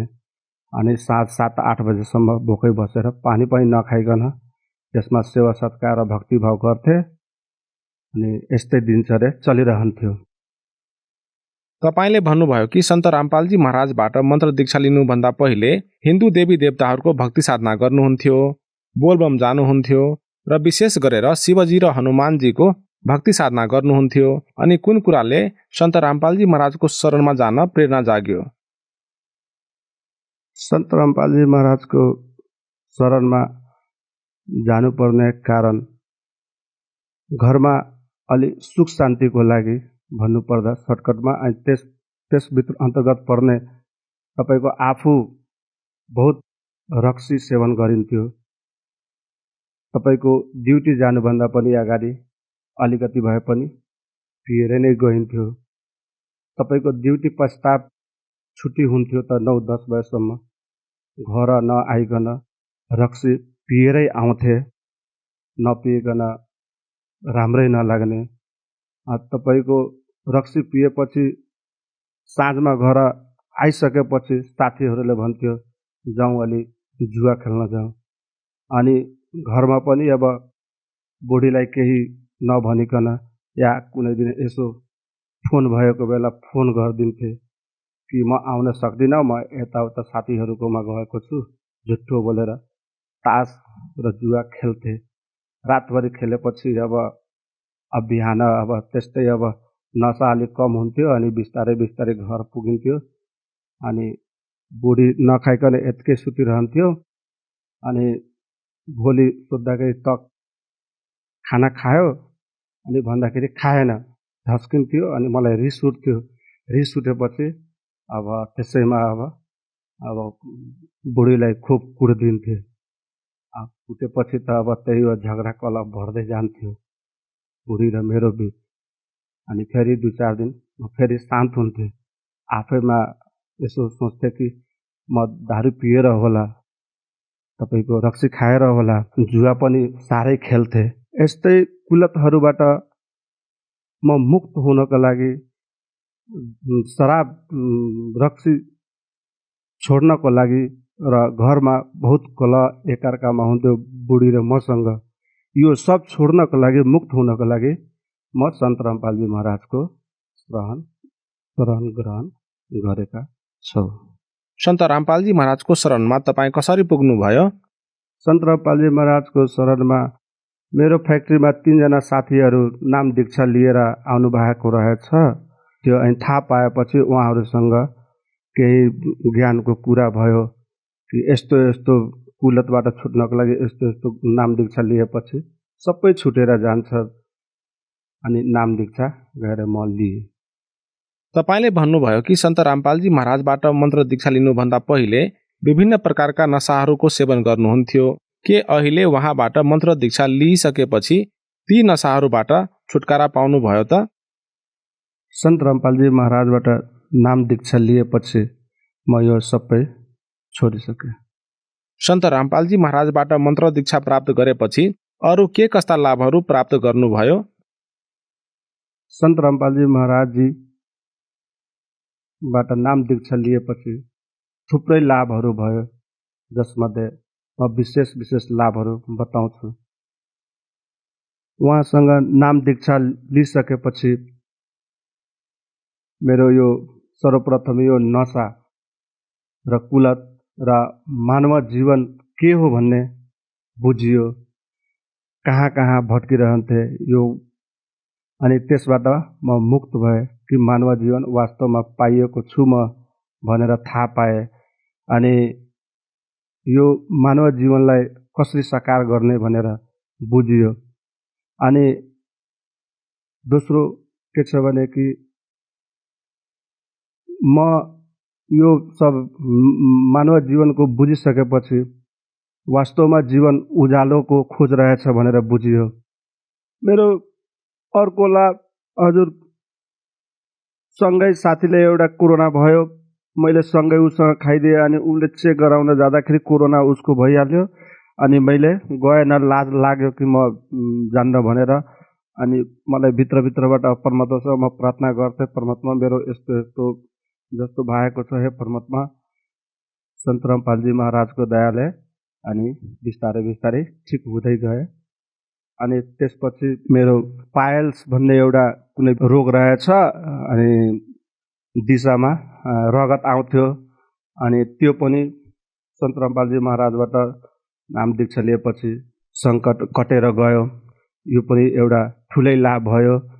अनि एक्सिडेन्टमा एकचोटि परेका थिए, अनि म र मेरो श्रीमती सँगै सन्त रामपालजी महाराजको त्यो दर्शनमा जाँदै थिए। अनि एक्सिडेन्टमा परेका थिए, साह्रै ठुलो। तर सन्त रामपालजी महाराजको दयाले त्यो पनि सङ्कट कटेर गयो। ठ्याक्कै बगलमा एउटा ठुलो पोल थियो, पोलमा लागेन, अनि खेतमा हामी गइहाल्यो। अनि त्यो पनि सन्त रामपालजी महाराजले बचाइदिनु भयो। अनि छोराछोरी साह्रै पढ्नमा विक थिए, सधैँ म कराउँथेँ, बाबुहरू छोरी राम्रोसँग पढ, हाम्रो सन्त रामपालजी महाराजजीको शिकायत हुन्छ भनेर तिमीहरू पढ्न गएनौ भने, राम्रोसँग पढेनौ भने। अनि सन्त रामपालजी महाराजबाट यसो प्रार्थना लगाइयो आफै फोनबाट। अनि उहाँ गुरुजीले भन्नुभयो दया मालिकले गर्नुहुन्छ, राम्रोसँग भक्ति गर भनेर सन्त रामपालजी महाराजबाट आदेश आएपछि सन्त रामपालजी महाराजको दयाले अहिले छोराछोरी पनि पढ्नमा राम्रो हुँदै गइराख्नु भएको। म 10 क्लासमा पढ्दाखेरि त्यति बेला शिव हस्पिटलमा गएको थिएँ, एकचोटि नारायणीमा पनि पुगेर आएको थिएँ। अनि त्यो भन्यो कि यो बहुत पुरानो रोग हो तपाईँको, अब कसरी ठिक हुन्छ त्यो थाहा भएन, बिस्तारै बिस्तारै भनेर। अनि सन्त रामपालजी महाराजबाट नाम दीक्षा लिएपछि यो सब बिस्तारै बिस्तारै ठिक भएर गयो हजुर। यसरी मलाई साह्रै सन्त रामपालजी महाराजबाट नाम दीक्षा लिएपछि यो सब लाभ भएको हो हजुर। मेरो अर्को ग्यास्ट्रिक पनि थियो, पेट दुख्ने यो हो त्यो हो भनेर यताउता बहुत होमियोप्याथिक के औषधि गराए हजुर, अनि ठिक हुँदैन थियो। अनि सन्त रामपालजी महाराजको दयाले नाम दीक्षा लिएपछि अनि ठिक भयो हजुर। अनि मेरो श्रीमतीलाई साह्रै भूत प्रेतको समस्याहरू थियो। गाउँले र बाहिरको पनि यो धामी झाँक्रीहरूले कहिले बोका दिनुपर्छ, कहिले पाठी दिनुपर्छ भन्ने, कहिले परेवा दिनुपर्छ भनेर सबैले ठग्थ्यो हामीलाई। अनि श्रीमतीलाई यताउता भूत प्रेतले साह्रै सताउँथ्यो। एकचोटि मै माथि लगाइदिया थियो। अनि खै कता कताबाट अब ठिक त नभएको जस्तो थियो, तर सन्त रामपालजी महाराजजीबाट नाम दीक्षा लिएपछि यस्ता भूत प्रेतहरूबाट छुटकारा पाइयो। तपाईले सन्त रामपालजी महाराजबाट मन्त्र दीक्षा लिएपछि नशा कुलतबाट छुटकारा पाउनुभयो, जसले गर्दा तपाईको घरमा झगडा कलह समाप्त भयो। टिभी हेरेर बसिरहनुभएका दर्शकहरूमध्ये यदि कोही तपाईँ जस्तै समस्याले पीडित छन् भने उहाँहरूलाई तपाईँ के सन्देश दिन चाहनुहुन्छ? हजुरहरूको टिभी च्यानलहरूको माध्यमबाट म यही भन्न चाहन्छु, आग्रह गर्न चाहन्छु, यो हेरिराख्ने संसारमा जति पनि मेरो यो प्रोग्राम हेर्दै हुनुहुन्छ, मेरो इन्टरभ्यू सुन्दै हुनुहुन्छ, उहाँहरूलाई आग्रह गर्न चाहन्छु, एकपटक सन्त रामपालजी महाराजद्वारा साधना च्यानलमा सत्सङ्ग आउँछ, एकपटक हेर्नै पर्ने, हेर्नुहोस्। अनि हेरेपछि अनि बुझ्नुहोस् कि कुन सत्य हो कुन असत्य हो भने भक्ति विधि हेर्नुहोस् र सन्त रामपालजी महाराजबाट नाम दीक्षा लिएर आफ्नो जति घरमा कलह झगडा भइरहेको छ, एकअर्कासँग नमिलोमातो छ भने यो हेरिसकेपछि, नाम दीक्षा लिइसकेपछि आफ्नो घरमा सुख शान्ति ल्याउनुहोस्। यो च्यानलबाट यही आग्रह गर्न चाहन्छु हजुरहरूसँग। सन्त रामपालजी महाराजबाट मन्त्र दीक्षा कसरी प्राप्त गर्न सकिन्छ? सन्त रामपालजी महाराजबाट मन्त्र दीक्षा प्राप्त गर्नको लागि नेपालमा हाम्रो विभिन्न च्यानलहरू छ, टिभी च्यानलहरू, युट्युब, फेसबुक, अनि यस्ता विभिन्न च्यानलहरूमा हाम्रो सन्त रामपालजी महाराजको सत्सङ्ग आउँछ। एकचोटि हेर्नु होला, त्यसको तल नम्बर दिएको हुन्छ, एकचोटि त्यसमा फोन गर्नु र आफ्नो आफ्नो जिल्लाको नजदिकमा नाम दीक्षा कहाँ हो भनेर पत्ता लगाएर नाम दीक्षा लिएर आफ्नो कल्याण गराउनुहोस्।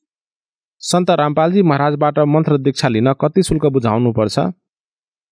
सन्त रामपालजी महाराजबाट मन्त्र शुल्क 1 रुपियाँ पनि लाग्दैन, किनभने यो फ्री हो।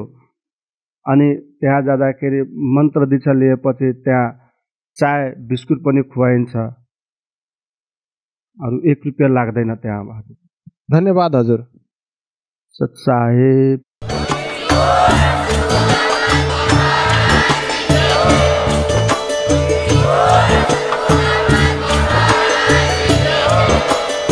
तपाईं सुन्दै हुनुहुन्थ्यो जगत गुरु तत्त्वदर्शी सन्त रामपालजी महाराजको मङ्गल प्रवचन। अधिक जानकारीका लागि भिजिट गर्नुहोस् हाम्रो वेबसाइट www.jagatgururampalji.org। सन्त रामपालजी महाराजजीको शुभ आशीर्वादले पूरा विश्वभरमा 500 भन्दा पनि अधिक मन्त्र दीक्षा केन्द्रहरू छन्, जसमा सन्त रामपालजी महाराजजीद्वारा अनलाइन निःशुल्क मन्त्र दीक्षा दिँदैछ। आफ्नो नजिकको मन्त्र दीक्षा केन्द्र पत्ता लगाउनका लागि सम्पर्क गर्नुहोस् 98 511 89 381।